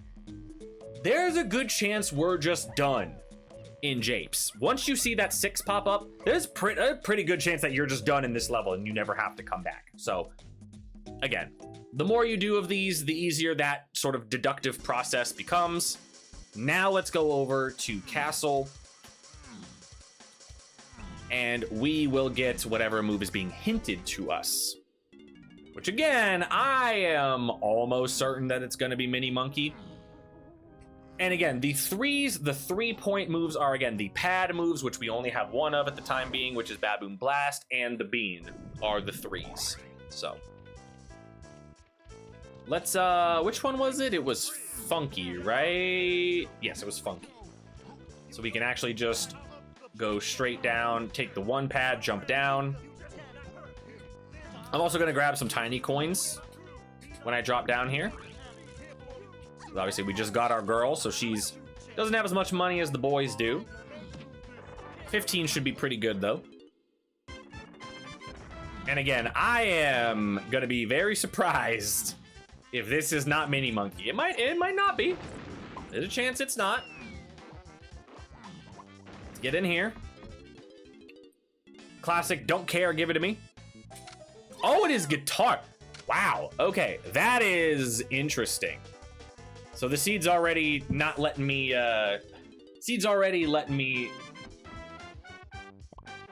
confusing me, not confusing me, but it's throwing me a couple curveballs. Now I will say that hint does go in line with another hint we read earlier, which is Aztec shops for Lanky. In order to get to 2 of the 3 shops in Aztec, you need guitar. So getting a guitar hint that is also on the path to Lanky and having that Lanky hint for Aztec shops, that kind of gives you the next, okay, there's a good chance that, you know, trombone could potentially just be in Aztec. So that's kind of the next, I guess, logical point there. So we still don't have Mini Monkey, and we also don't have Featherbow. Granted, we don't really need Featherbow because we have Orange Throwing, but I'll try to get Featherbow if it's in a relatively reasonable place. However, we do have Vine Swinging, and Vine Swinging in seeds where Helm is not required is an interesting move because unless you're talking about a mini game that potentially has Vine Swinging as part of it, where you have to like swing across, you know, with the zingers across the trees, or there's one particular game where you have to dive underwater, then swing on some vines. There are surprisingly not many checks that are hard locked behind Vine Swinging. Technically, Aztec is locked behind Vine Swinging because you have to swing across the quicksand pits.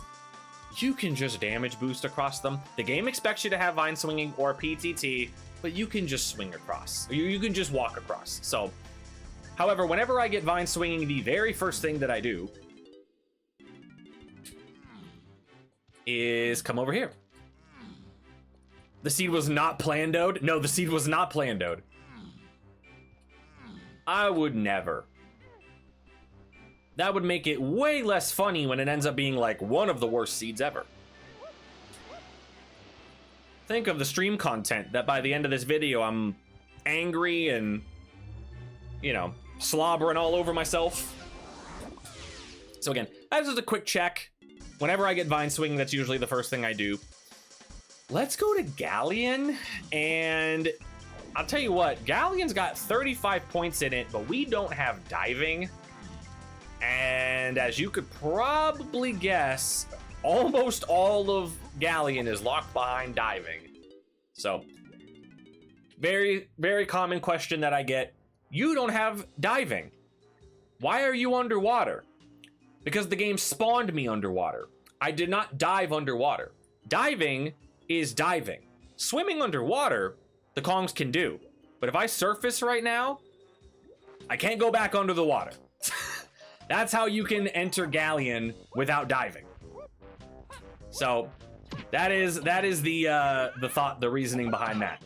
I've gotten that question actually a number of times. So you are a cheater.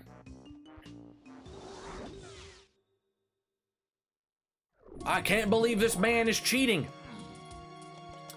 So again, banana medals. Can we get any of them? The answer is no. Especially not with diving. We can get kind of close to a couple of them, most notably Diddy's.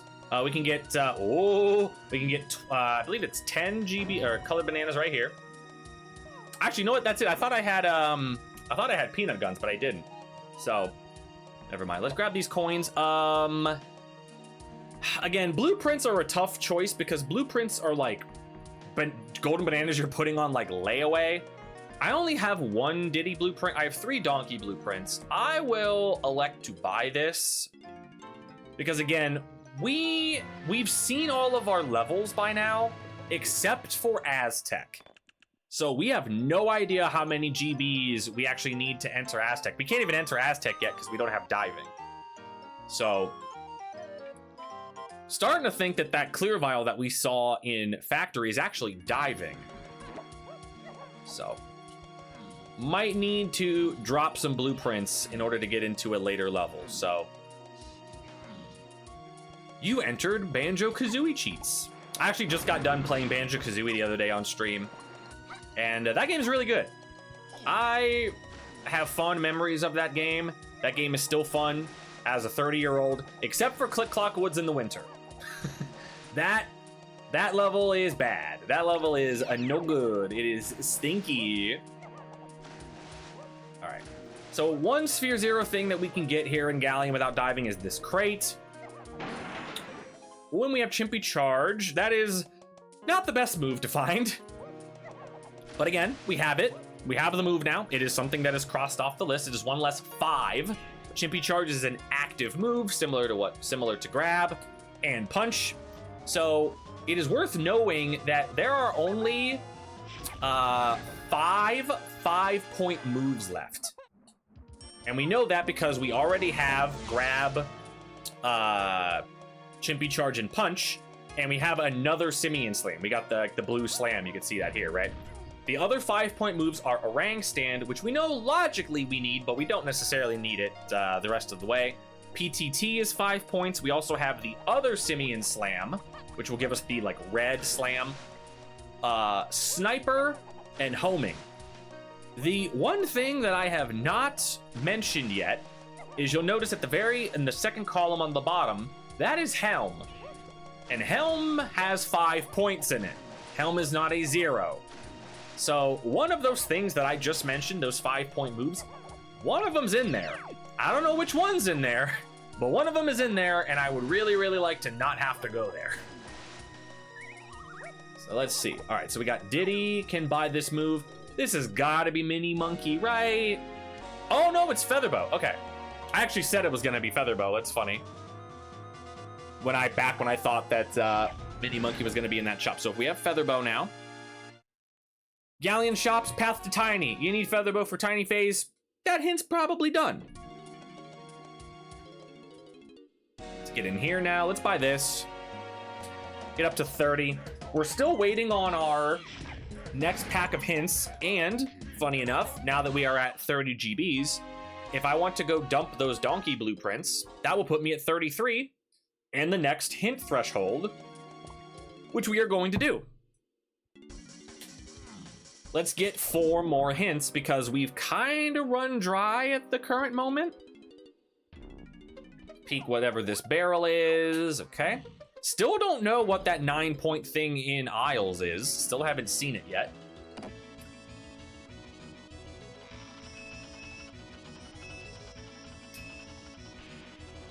And this is gonna give us 4 more hints. Hopefully a bit more direction. Because right now we don't have much. Shipyard Outskirts will yield me 2 potions. Which is that. Now we got one of them already. We got Chimpy Charge from there. So Outskirts has 1 more potion in it. We don't know what it is. Donkey 5-door Igloo. So that was something technically we could have done very early on, but we did not. Caves Candy Shared. I think that was, what the heck was that? That was barrel throwing. So we're not even gonna bother writing that down. And then the Japes Crate, which was Punch, is Way of the Horde. So we originally had that hint over in the unhinted section. You just rewrite it in the Way of the Hero and delete it from unhinted, because now it is hinted, obviously. So we can get rid of that. And with that new pack of hints, we are immediately going to caves. Galleon shops were only tiny. That was it. That's another thing that's really important about multipath hints, and I think the thing that people tend to gloss over when it comes to multipath hints. When you get a multipath hint, like the Galleon shops hint is path to tiny, there is technically almost like a reverse way to approach it, in the sense that I got Featherbow out of the Galleon shops. What that means is that Featherbow is not on the path to anything else other than Tiny's phase in K. Rool. There's not going to be anything for anything else I need locked behind the Featherbow.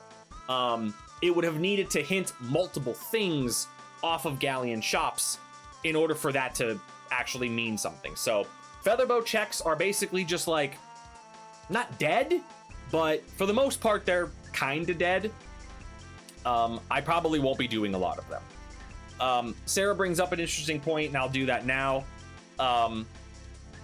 If you ever accidentally forget to write down a move that you got, if you didn't write down a move because you didn't feel like you needed it, and all of a sudden you need it and you don't remember exactly where you got something. Beyond this part where the hints are is another section of the pause menu that's been added in the DK randomizer. It's item locations. This is all of the moves in the game and exactly where you found them.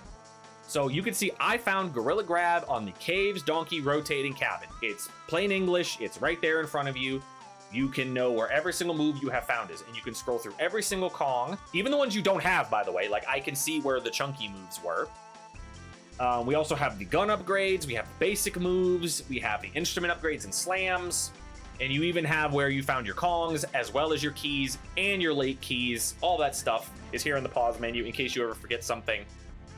To answer a question in the chat room, yes, Spider logically requires Feather. I would like to kill that boss without the Feather, or with a different gun other than Feather. Because Feather is very slow. Oh, then you can use Pineapple. Right. It makes it so that it's Feather or Pineapple if you use Dusk. Because that room can technically be opened by Chunky. That's right. Yeah. Which, if you had the choice between fighting the Spider boss with Feather or Pineapple, if you ever chose Feather, I would question a lot of things. So we're back in caves. We still do not have access to anybody's medal other than Donkey's. Again, we know that caves medals can't have any more potions because we already got that hint earlier about potions, and we know that something's on the Diddy one. So there's really no reason in super pushing Donkeys. We'll grab these in the meantime while we check these clear igloos, which I did not see anything. Let's kill this Kasplat that I totally have not forgotten existed multiple times in my life. I don't know why he didn't die to that attack. Diddy's tail whip is kind of weird. The hitbox of it. Try that again. There we go. Now you're dead. DK. All right. Now, I get to tell the funny story about this room. This room, if you played this game as a kid, or maybe if you even played the early days of DK64 Rando, you'll notice something different about this room. This is not in the normal game. That Strong Kong barrel was put in here because of me, because I suck at this room. And I complained about it enough that they put, not just me, but they put a Strong Kong barrel in here. This check does kind of suck without Strong Kong. My good friend Spike Vegeta is somehow, some way able to do this room without ever touching these walls, like on a consistent basis. Ooh, we need PTT for something. Oh, you know, we might need PTT to get to the top of that dirt, because I believe that is in logic. That might be what we are expected to do. So, that is not vanilla. That is not a vanilla thing. So now what do I want to do? I think now what I want to do, okay. So we have a hinted PTT. We also have a hinted vine swinging. So those are the two moves that you need for logical Aztec access, but because they're both being hinted, that kind of leads me to believe that there's an actual check behind those two things and not just Aztec access. So we actually still don't have access to many things in the game. However, we do have access to a check that requires PTT and Featherbow, both of those things being hinted to us. And it is over here in Castle. One more thing I get to show off. Now, PTT is one of those moves where you can kind of skip around PTT requirements based on what the check is. You can donkey kick to a lot of things. But PTT also, is the music getting crackly? My OBS likes to do this thing every once in a while, so while I'm explaining this, I'll mute the game. And then I'll do the trick and then I'll unmute and hopefully the music fixes itself. PTT does allow you to do a whole bunch of other stuff that you normally would not be able to do, including this. We can hover to the roof of this, do a little kick slide, and get this dirt without needing basically anything of the, like, we don't need lanky, we don't need chunky, we don't need barrel throwing, and we don't need baboon balloon. You can get up here with just a kick slide and some PTT stuff. PTT shenanigans are some of my favorite strats in the game. Love getting PTT early. You can do a lot of really fun stuff with it, so. I have never died to that Kasplat. Never! Oh, that's the one where I forgot the igloo Kasplat. Oh, no. Alright. So, this is a check, again. We're dry. We don't have access to anything that I can do at the current moment. I can't go do the Diddy Caves medal. I can't fight the spider boss. I'm still 10 bananas away from another hint. So this is where you start looking at the moves you have, looking at the things that have been hinted to you, just like you would in any other DK rando seed, and kind of trying to suss things out. We have a hinted PTT, we have a hinted Featherbow, and there is a check in this level that requires both, and it is down here. So let's do this. And now that we have Tiny now we can actually get her medal, since we're here. We'll get kind of close to it. Here, we'll pick up like 5 additional colored bananas here as we hover across. And the strat here, I'll peek this, and even if it isn't anything, I'll probably just do it anyway. So it's not this. The strat here is you want to ground pound this switch and just go immediately so that the platforms are actually at their apex as you're going. So here, you're just going to go immediately.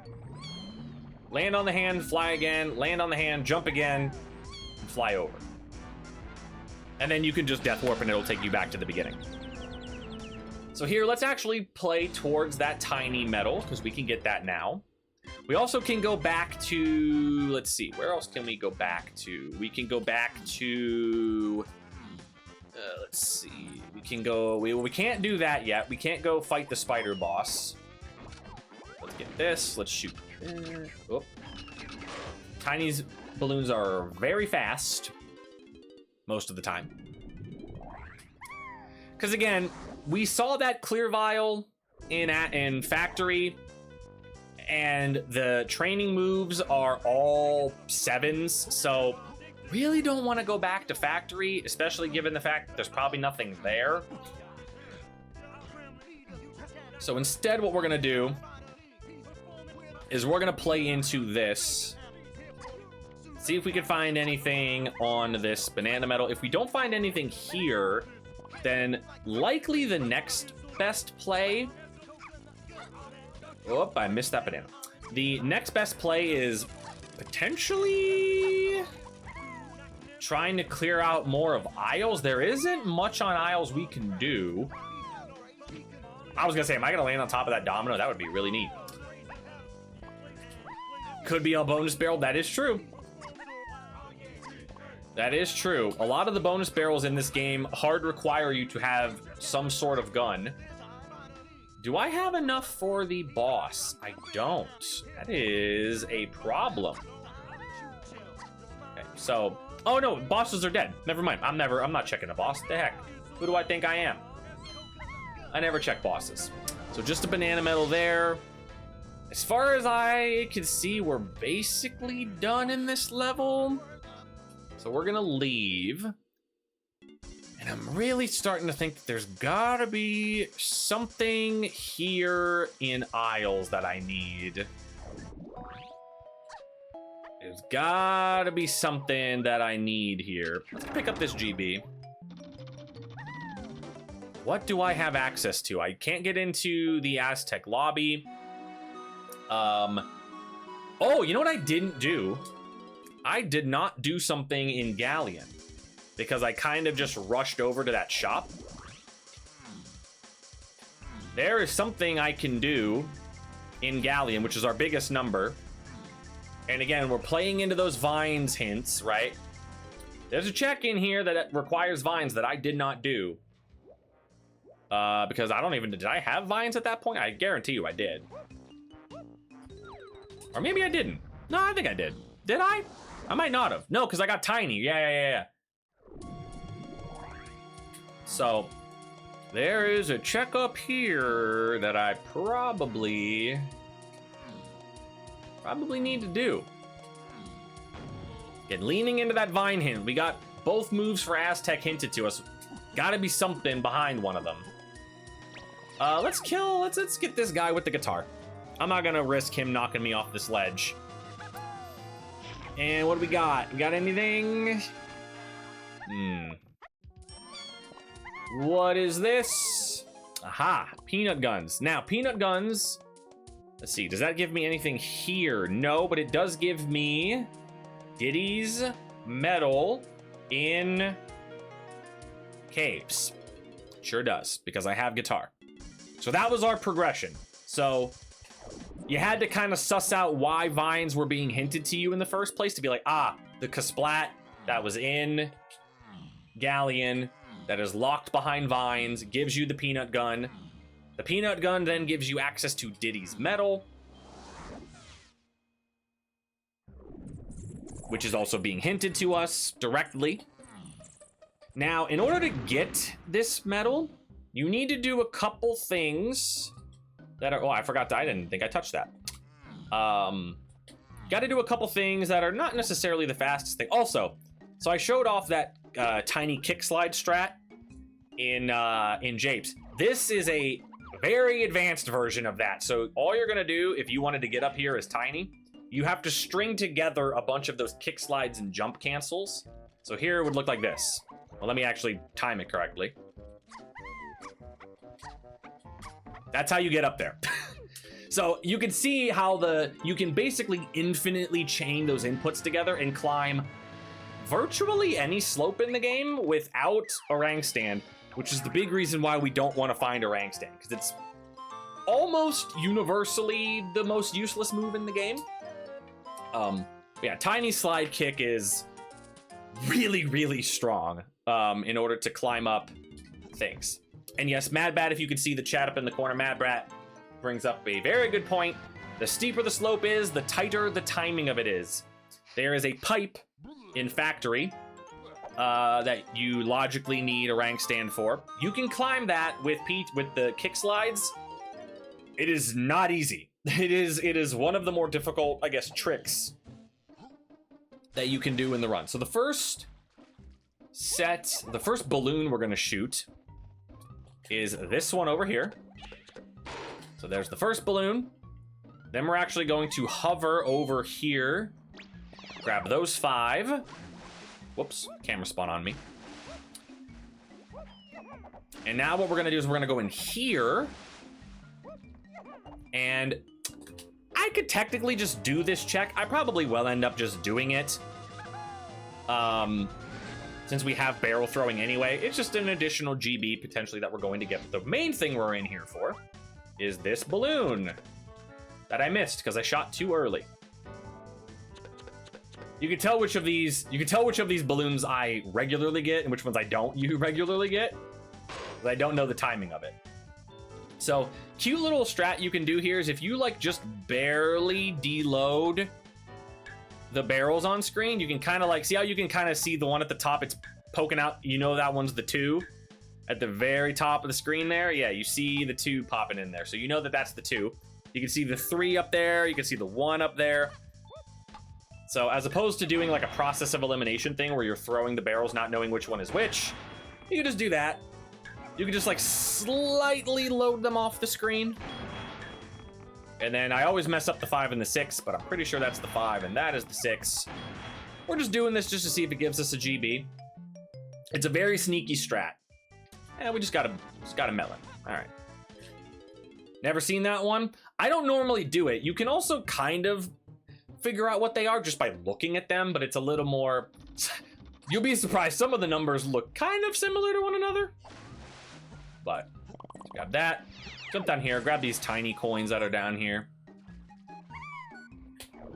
And now we're gonna go over to the cabins area, and the last 10 Diddy Bananas that we are going to get is this balloon way up here. This is actually one of the balloons that I learned about, probably one of the last balloons I learned about, because this is one that in most circumstances you would like never know this balloon exists. It is way up here, and that gives us Mini Monkey finally. So we finally figured out where Mini Monkey was,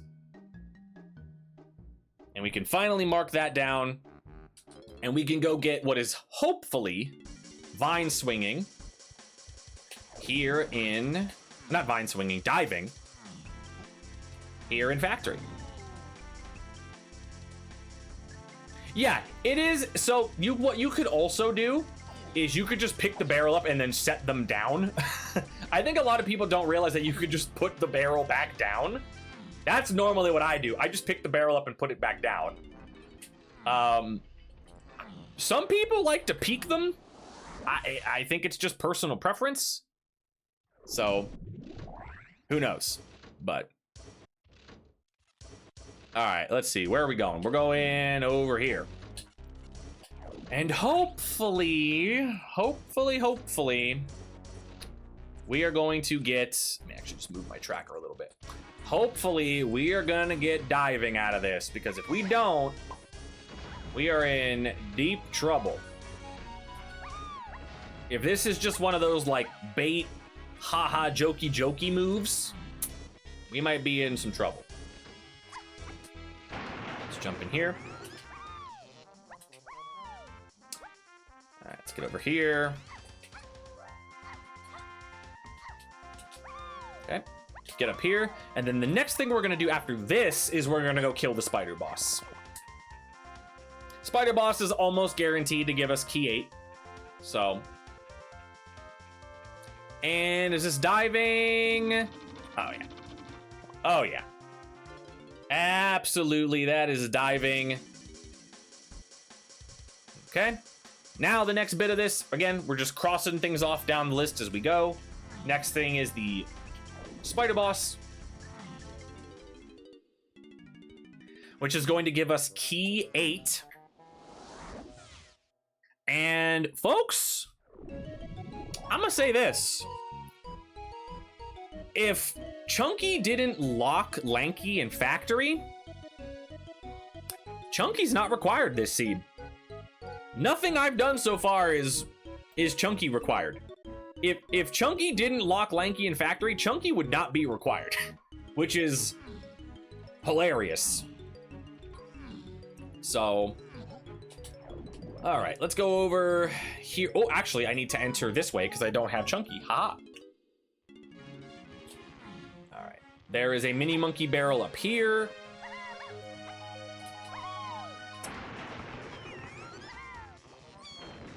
And we'll enter the spider boss. Oh, I got shot out of midair. They get baited in. All right. Now, as we talked about earlier, the game does expect you to use Featherbow here for logic purposes. We're not, because Featherbow does... Oh, wow, key 8. Does very, very little damage.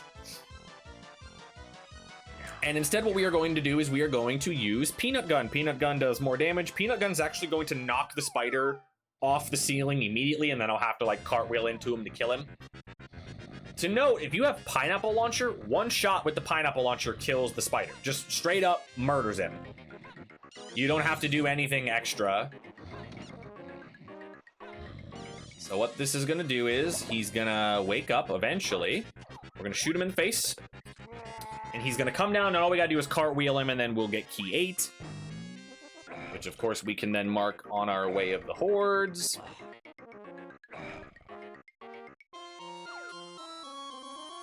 What is the win condition? The win condition is BK Rule, which we are pretty darn close to being able to do. There's no Helm, unless Helm has something in it, which in our case, Helm has something. But we are hoping that it is not anything that is hard required. So, as you can see, we have now reduced the points in Forest to 0. There is nothing left in Forest. There's absolutely no reason to come back to Forest for anything whatsoever. We have a 0 in Factory, but we don't have Lanky yet. The only reason why that's a 0 is because we know Lanky's there. We just don't have access to him yet. Once we get Lanky, that little grayed out face will fill in with color. Factory still has a 0 in it. Once we get Chunky, we can go back and get Lanky. So, from this point, honestly, your next play is go to Aztec and hope we can enter it. So, this is logically the last level that we are supposed to have access to, given the B-Locker amounts, given all of the other stuff that we've gotten in the levels. Despite this being level 4, this is like technically being treated as level 7. Again, complex level order basically means that anything can be anywhere and you can be asked to go into the levels in any particular order.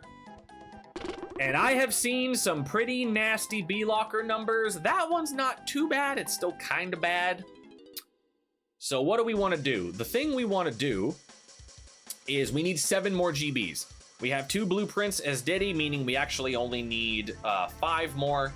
And here what you want to do is you want to go into a level that you have done very little in, so that in the hopes that, because I haven't done a lot of things in this level, there's going to be a lot of GBs available to me. The best level for this in our current setup is actually Galleon, because Galleon has a whole bunch of underwater checks we can do now. Yes, it is related to Kevin the Kasplat. The name Kevin for the settings came first, which I think as I'm walking over to Galleon for like the 3rd time, I can talk about why these settings are called Kevin. When I came up with these settings, I didn't have a name for them. I had no idea what to call them. They were basically just my experimental Season 3 settings. And as I was talking about them and kind of debuting them on the stream, Larock, who is in the chat right now, Larock is one of the devs, the mastermind behind the hints in this randomizer, he suggested I call the settings Kevin, just because. I need to hit this switch. Just because. And we didn't know, like, all right, we'll just call him Kevin. Well, then we needed to come up with like an acronym. We're like, all right, well, what does Kevin stand for? And Kevin ultimately ended up standing for Kuiper's Extraordinary, Very Interesting New Settings. Although as time has gone on, they have become less and less new. So I refer to them as just nice. nice settings, I guess. All right. Hopefully this is a GB. I would like to just get a GB. That's a blueprint. I'm gonna risk not picking that up. Let's see what else we can get. Uh-oh, am I stuck? Am I stuck? No, I'm not. I'm good. You can get stuck on that little, like, plank.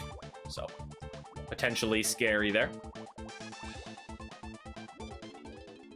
We can do the Diddy banana medal now. Actually, just come over here and do it. We cannot get to the donkey medal. In order to get the donkey medal in Galleon, you are hard required. You need coconut gun. There is no way to get the donkey medal in Galleon without coconut gun. It is physically impossible. Unless you play with, like, colored banana rando on, which some people do. Some people will do that. Not me. I am way too much of a baby for that to happen.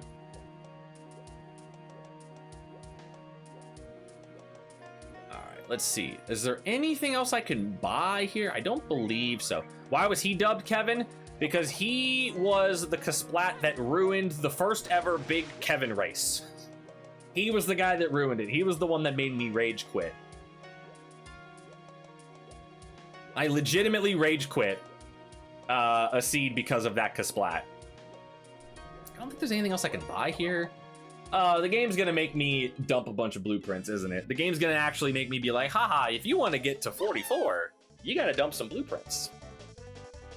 But I don't want a game. I don't want to do that. It's Kevin. Here's why. Pretty much how it went. That is pretty much how it went. I can't lie. That is truth. Oh, you're just... Right at the very end, the game's gonna be a jerk. Right at the very end, the game's gonna be a jerk. And not let me get to 44. Other levels we could potentially be checking to get stuff like this is, like Castle. Castle would be another good one. In the meantime, though, I might end up just going back into that two-door ship and picking up that blueprint. Let's see, are you a GB? Wow, you're a fairy. Holy smokes. The game really does not want me to get to 44. Seed's like, nah, this has been too easy. We gotta slow him down. But yeah, so as far as the rest of this seed goes, again, like I mentioned before, those points are really only there in case we kind of get stuck and our hints don't necessarily point us in any good directions. But I gotta say, the hints this seed have been pretty good. The only thing that really kind of stunk was that peanut gun. But again, you had the vine swinging hint. You had it. So you knew something had to be locked behind vine swinging.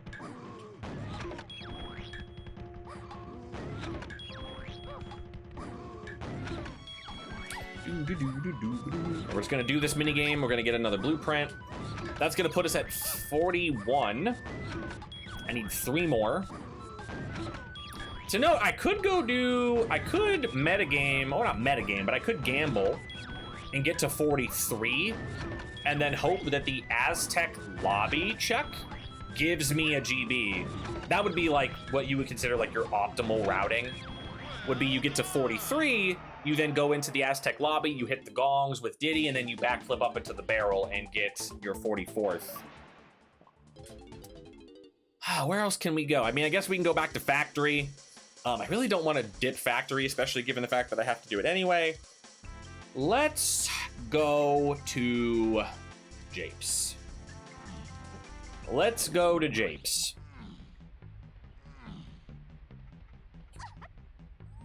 Japes is next up on the docket as far as levels that I think I have enough checks in them to where I could maybe squeak out 2 more GBs out of this. How about that jetpack? You know, jetpack might have something on it. We could check jetpack. You know what? We'll check jetpack. we'll check jetpack right here. We'll go over to Cranky. We'll see if jetpack's got anything. Okay, nothing in here. I am gonna get the Diddy medal in here. Whoop, if I shoot this balloon. There we go. Okay, we got a GB. We only need, if we want to get super sweaty, we only need one more. But you know what? What would be a lot funnier? Let's go see what jetpack has. Jetpack is something we could do now. Let's go see what it has. All right. So jetpack, the way jetpack works is you need 10 banana medals. And then you can go into any Cranky shop and he will ask you if you want to play jetpack. He'll also tell you what it has. So he has a golden banana. You know what? Let's do jetpack. Let's do jetpack. Just for fun. We only need 2,500 points to get the check here. So the first thing you need to do is put the ship together. Don't get shot. And then normally what I like to do is I just kind of stand up here. I pick up the fuel, pick up the little things as they drop down. Usually I stay on the top here. Because down there you can see it gets a little crowded. Stay up here until you get to 2,500 points. We need 100 more. Oh, that you're gonna do this, aren't you? Okay, there we go. Where's the GB? There it is. And then you just quit out. For the fans, we did jetpack. Fuel doesn't give you points? I thought I just picked it up and it gave me 100 points. I literally just thought I saw it give me 100 points. Might be wrong. All right. Let's gamble a little bit. Let's gamble a little bit and let's see if that check in the Aztec lobby gives me a GB.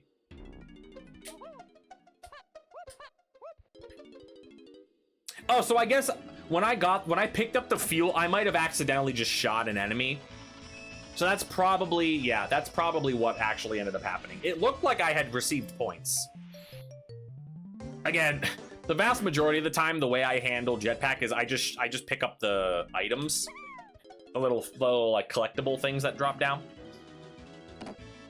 So this is gonna put us at 43, and if the game wanted to be really, really nice to us, it would put a GB in the Aztec lobby. This is one of those things that I really like doing whenever I'm racing somebody competitively, is I always try to make these like little minute gambles. And most of the time, I feel like they don't work out for me. But hey, that's the way I like to play, so. All right, this check right here. To note, this logically requires PTT, to note. So it could be the vial that's here. Oh, all right, well, we got punished. Nope, we gotta go find a different one. I wonder, was there another thing that I could buy back here? No, this was just key 5, so I can't use this. We're gonna have to kind of tuck our tail between our legs and go back to Japes. I think we are. So, another thing that can happen in Kevin seeds, and it is worthy to point out.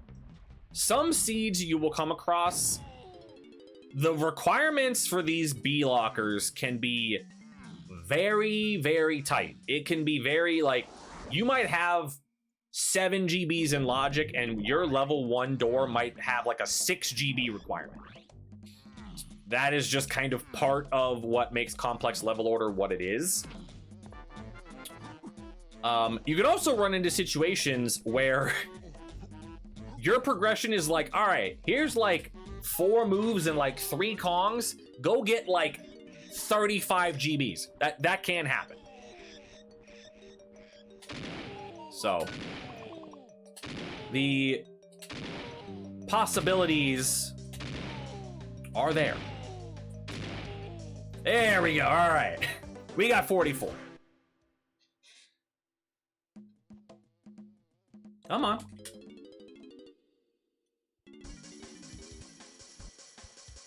Six out of 7 is probably, yeah. No, I said 6. The first 5 checks that you always get, and then potentially like 1 more.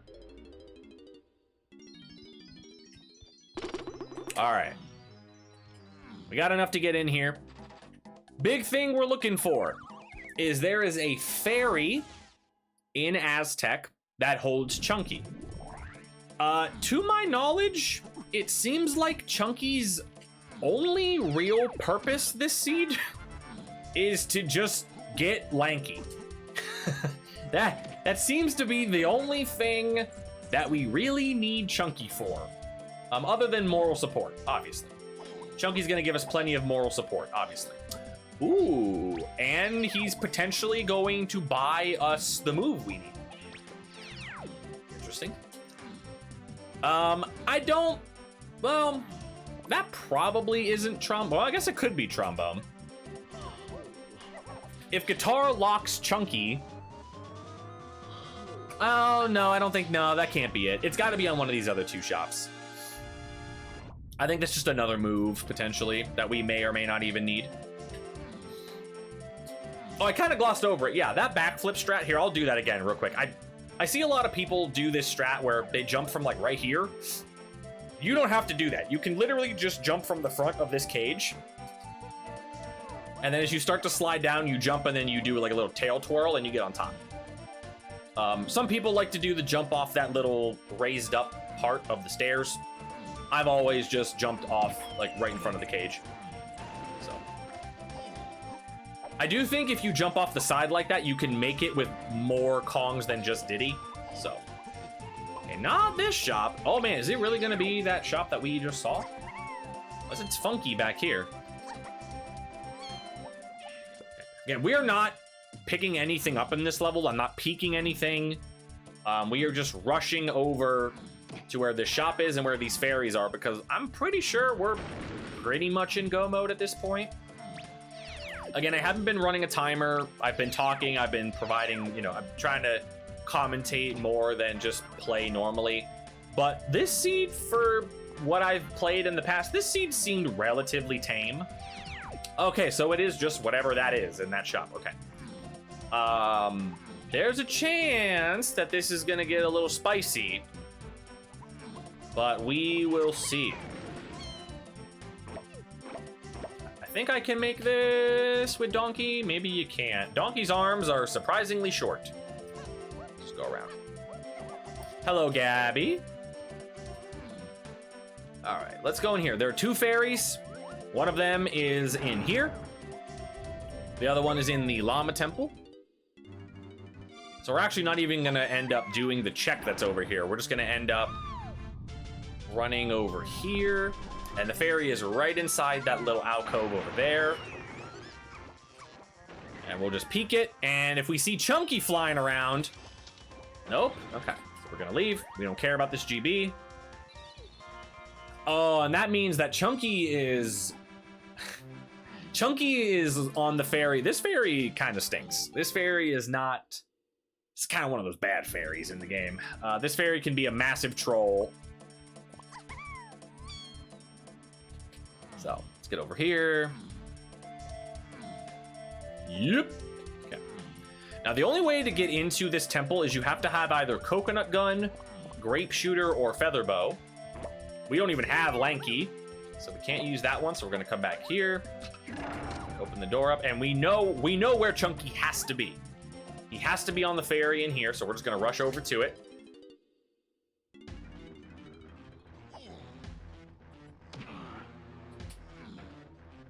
And one of the most satisfying things about having fairies randomized is you get to see things like this.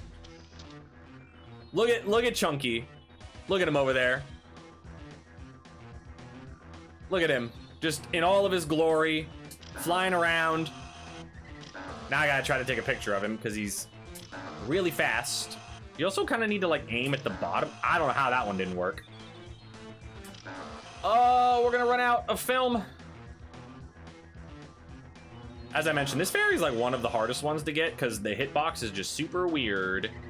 See like how I'm like aiming right at it and it's still red? Look at that. See that? There we go. And there we go. There's Chunky.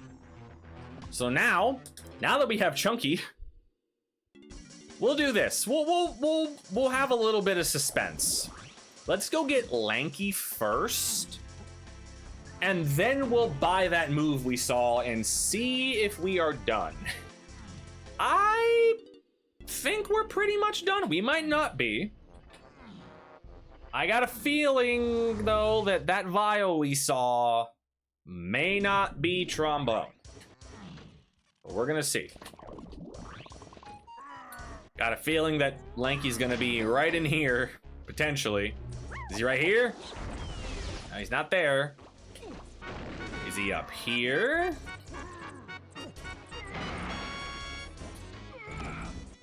And there he is. All right. So another cool thing that you can do, normally you have to punch that box and ride these platforms up, but with Tag Anywhere, you just use Diddy and you backflip and swap to Chunky in midair.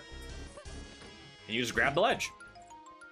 We finally have a full family. That was a rough family seed. All right. Now, we saw this vial. We saw this vial earlier. There's a part of me that feels like this might not be trombone, based on some other information that if it ends up not being trombone, we can talk about. But if it ends up being trombone, I just don't need to say anything and we can go beat the game. So let's hold on to that. All right. Now, what do you have? We're gonna do the classic. Don't care, give it to me. All right, it was not trombone. So here's the deal. Why can that not be trombone? Here's the reason why. The hint that we got for Aztec shops being on the path to Lanky. Kongs, just Kongs themselves, cannot be part of like these path things, right? They could be Way of the Horde hints, but you're never gonna see a path that says you need guitar to unlock Chunky so that Chunky can buy a move. That's not the way it works. The way it works is it just assumes the Kongs as far as like these path hints go. So that Aztec shops for Lanky hint is assuming that you have Chunky when it gives it to you.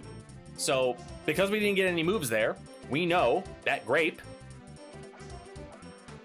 is the hint that it's talking about. So luckily for us, we needed 44 GBs to get in here, which means we get another crack at some hints and hopefully we get some direction. If not, then we get to do some math, and that's the part that is going to be the part that everyone's afraid of. So do we have anything? Do we have anything that we don't already know about? So Stormy Hill, or Stormy Tunnel, I should say. Stormy Tunnel is on the path to Key 8, K. Rool Lanky, and K. Rool Tiny. So what did we get there? We got Bongos there. Bongos ended up locking Grab. Grab gave us Tiny, and I just talked about how that can't be it. It also got us PTT, and it also got us, because I'm trying to think, it's not talking about that, it's not talking about that. All right, so it's not talking about any of those things. So this is the part that everyone is super afraid of, these settings, right? The math. This is where the math comes in. I could potentially sit here and deduce what all of these hints mean, or I could do process of elimination. I already know that there are 3 levels that absolutely, positively cannot have trombone. Japes cannot have it, Castle cannot have it, and Helm cannot have it. And the reason they can't have it is because you cannot take, obviously it's a 9-point item, right? Trombone, if you hover over it, it's a 9. There's only 6 points left in Japes, so it can't be there. There's 5 points in Helm, it can't be in there. and it can't be in Castle because there are no 4-point items.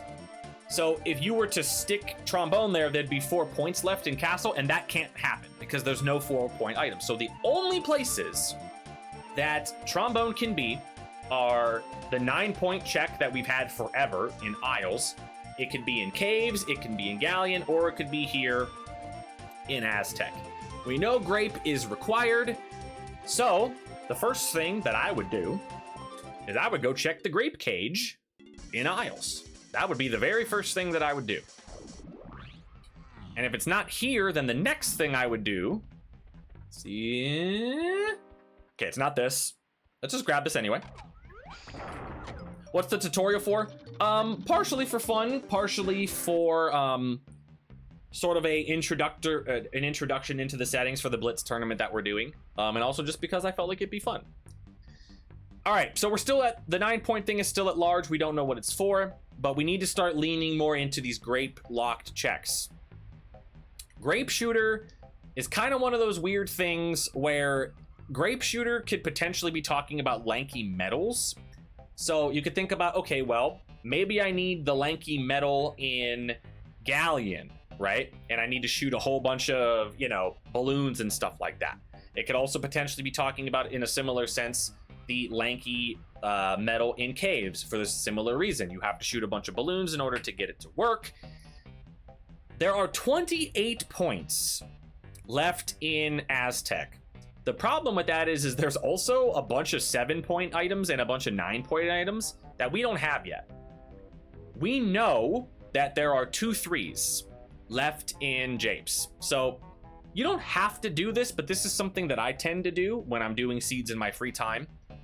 Let's just say, for the sake of argument, let's just say Simeon Spring and Baboon Balloon are in Japes. We don't know if they are, but let's say they are. That would rule out Japes, right?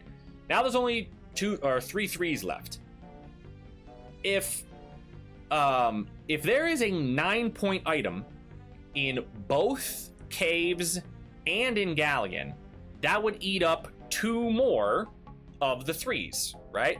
So like, let's say you put Monkey Port there and you put Gorilla Gone there.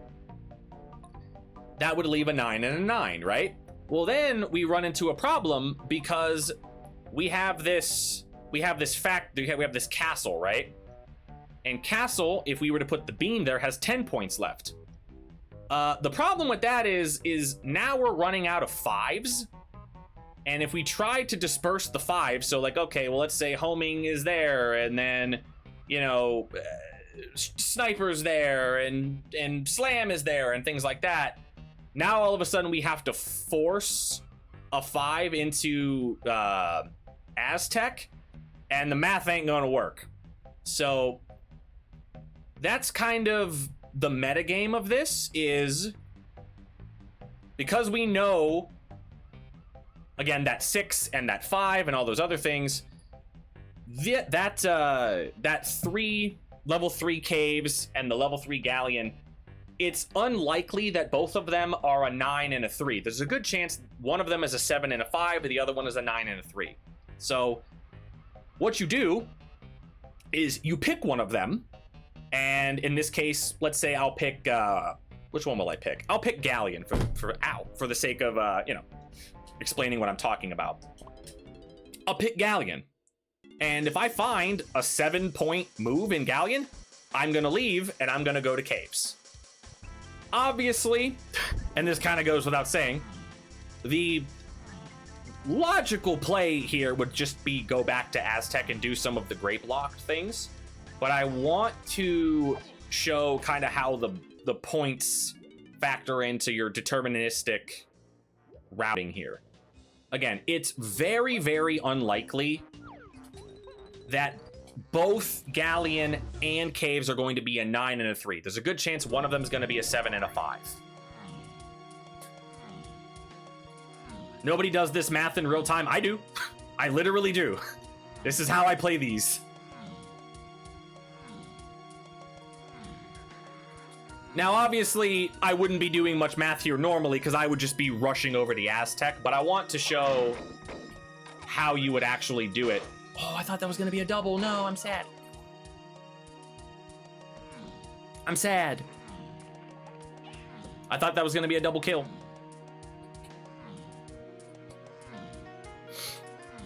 Sometimes I do. Sometimes I just leave and I sit in aisles and I just math it out.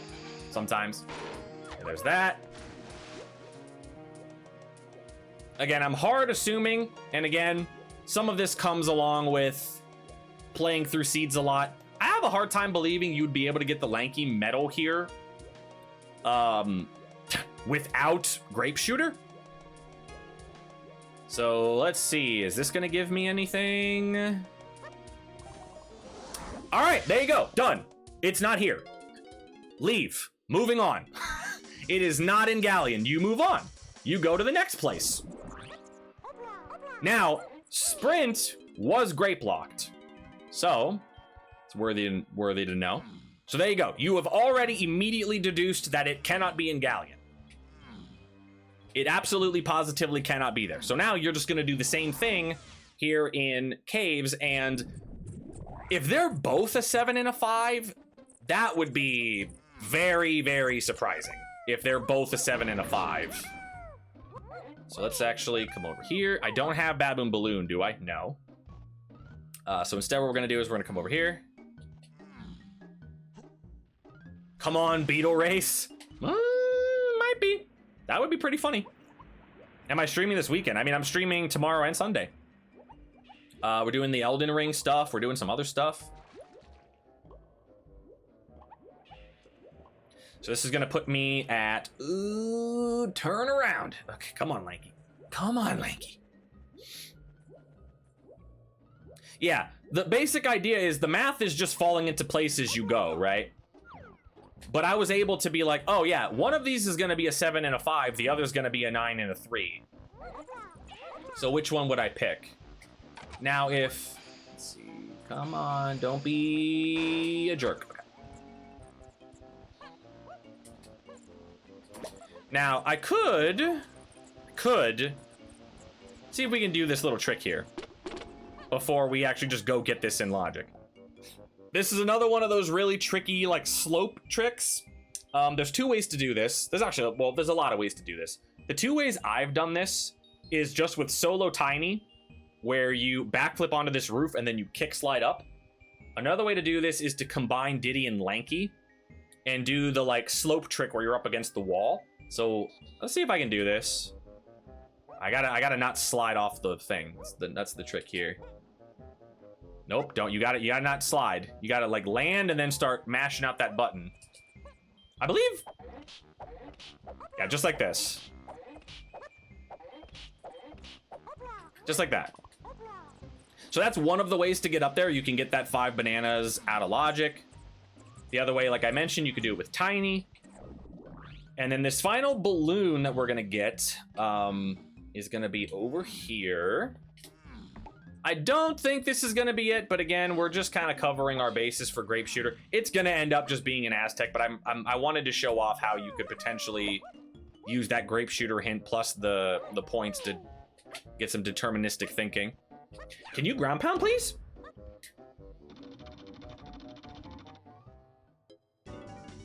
All right. What we got here? Anything? Nope, it's not it. Okay. All right. We tried to be experimental a little bit. Let's just go back to Aztec. Probably around the same time I normally do Company Man, around like 3:30, 4 Eastern. All right. So let's just go back to Aztec. Again, I'm happy that I got to show off that, like, oh, you know, the 7 and a 5 and the 9 and a 3 thing that you can potentially figure out.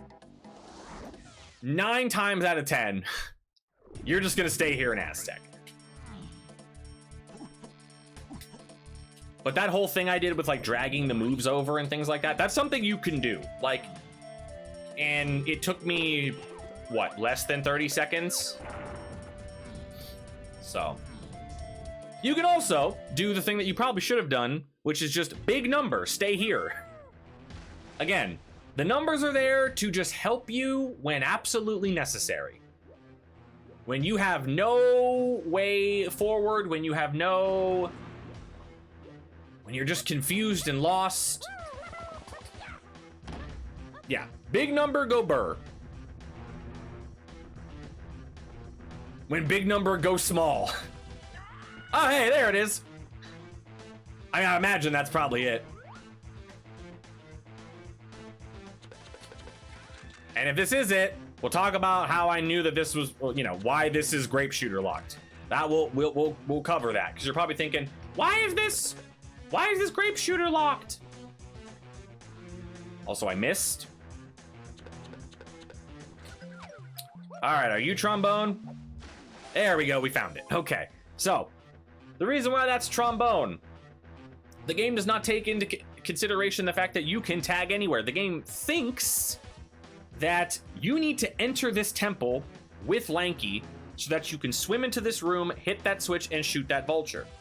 In order to enter this temple as Lanky, you need grape shooter, because that's the gun that Lanky has. So tag anywhere is not considered in logic. It's a lot of people have wondered, like, well, why don't you make it in logic? It's actually, believe it or not, way easier to deduce what hints are talking about because it's not including tag anywhere. Like, once I got that grape shooter, I knew, like, oh, it could potentially just be this check because it's expecting you to have grape shooter. So that's the reasoning behind that. So that's it. You have everything you need to beat the game. We never had to step foot in Helm. There's still a whole bunch of points on the board that we didn't even need to find. And we could just go kill K. Rool right now.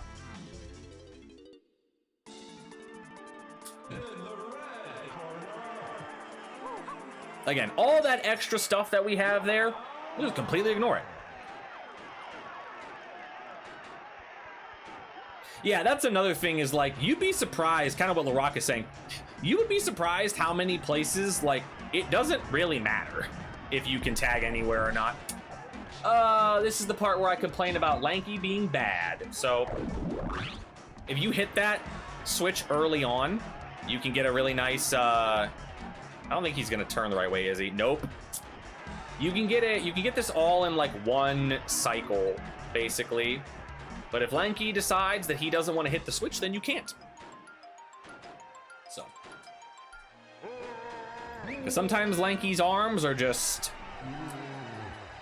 you know. Like that time, hit the switch immediately. Can I get there in time? Cool. It's a nice little backup cycle that we have here. And I want to go over to 4.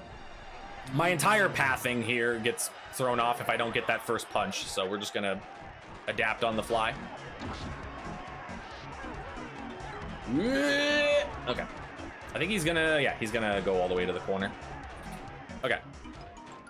So now we have Donkey. Donkey requires no moves. You can do Donkey phase with nothing. And then we're gonna have Tiny phase. For Tiny phase, what I'm gonna do is I'll do the first part of it with Featherbow, and then way back at the beginning of the seed when I talked about how I had orange throwing at the very beginning and I didn't even need Featherbow, I'll show that off too, just in case somebody's never seen it before. I think most people that have played DK64 Rando up to this point have seen somebody do K. Rool Tiny phase with orange throwing. It's pretty funny that it works. The only downside is you have to zoom in on his toes. And for the squeamish, that is not great. K. Rool got some pretty nasty feet. So cool thing there is if you jump up, not jump, but if you push up on the analog stick while on the turnbuckle, right as that, like the edge of that shockwave is underneath you as Donkey, you can jump in the barrel like right as the cutscene begins. The quick little time save you can do. And then for this, you're just gonna jump over the shockwaves and climb up. And the pattern is 3, 4, 5. So it's 3 bobs and you shoot, 4 bobs and then you shoot, 5 bobs and then you shoot. So.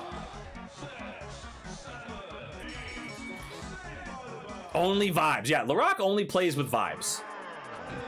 LaRock plays strictly using vibes.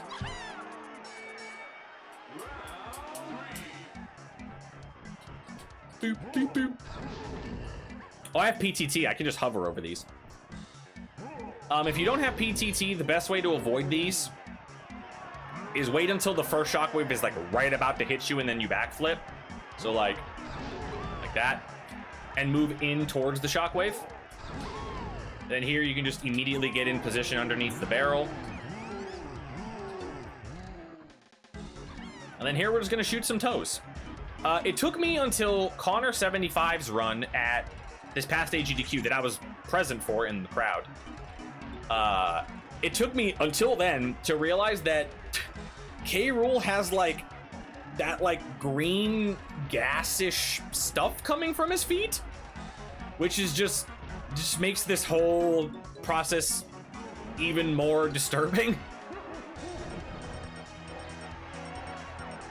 You learned it with the punches. I never thought about doing the punches. I count the bobs up and down. That's interesting. Yeah, there's a lot to talk about inside that shoe. And another cute little time save, if you just backflip right when the shockwave comes down, you land in the tiny barrel as it spawns. So that's just another like, probably like half a second time save. So here we're gonna kill the toes with oranges. The only requirement for this is you need to be in first person. So you go into first person, you throw an orange, and that counts as one shot with the feather. So to note, you do need, you need to have enough oranges in order to do this. I have seen people attempt this and run out of oranges, and you're screwed. If you don't have feather bow and you run out of oranges in here, you can't complete the phase. So that's the only thing that I advise people to watch out for, is if you're intending on doing this, make sure you have enough oranges, because you will be very sad if you get in here and you run out. So just damage boosting through this, it doesn't really matter. You gotta throw one more orange, and then that's gonna be GG. And GG. There you go. And that's the end. No need for Helm. That's the entire, that is all of it. And you're done. That was a Kebsi. Again, I don't have a timer. I don't exactly know how long that would have taken me. We can check the in-game timer, but that's obviously, I stopped and talked for a little bit, so that's not going to be entirely accurate. The minimum, yes, the minimum you need is 10. The hitbox is very big, so don't feel the need to like spam them out when you do it. Just go in first person, line yourself up, and throw an orange. But yeah, that's Kevin's settings. That was definitely a, what is our fairy? What is our, oh, it's a starfish. I thought it was lanky for a little bit there.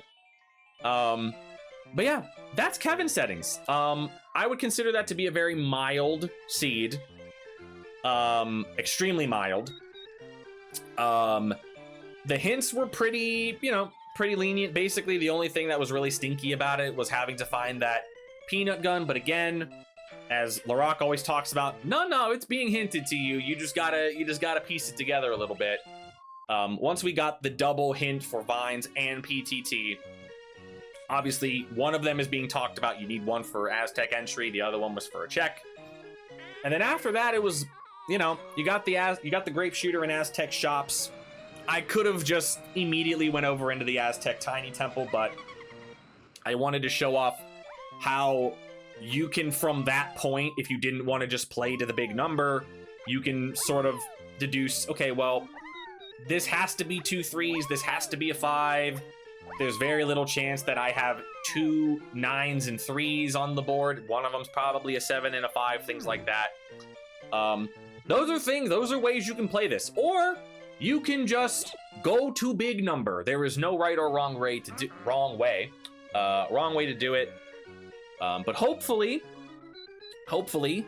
this helped out somebody, whether they just watched the beginning and how the settings work, or maybe they skipped the beginning when I was yapping my face off and just watched me do the seed. Who knows? Hopefully it helped though. And we're gonna get this uploaded and hopefully included in the announcement for the tournament. And yeah, hopefully this helped somebody. Maybe I showed you something you didn't know how to do. So we're gonna stop the recording now. So thank you everybody, appreciate it. And look forward to the tournament, so.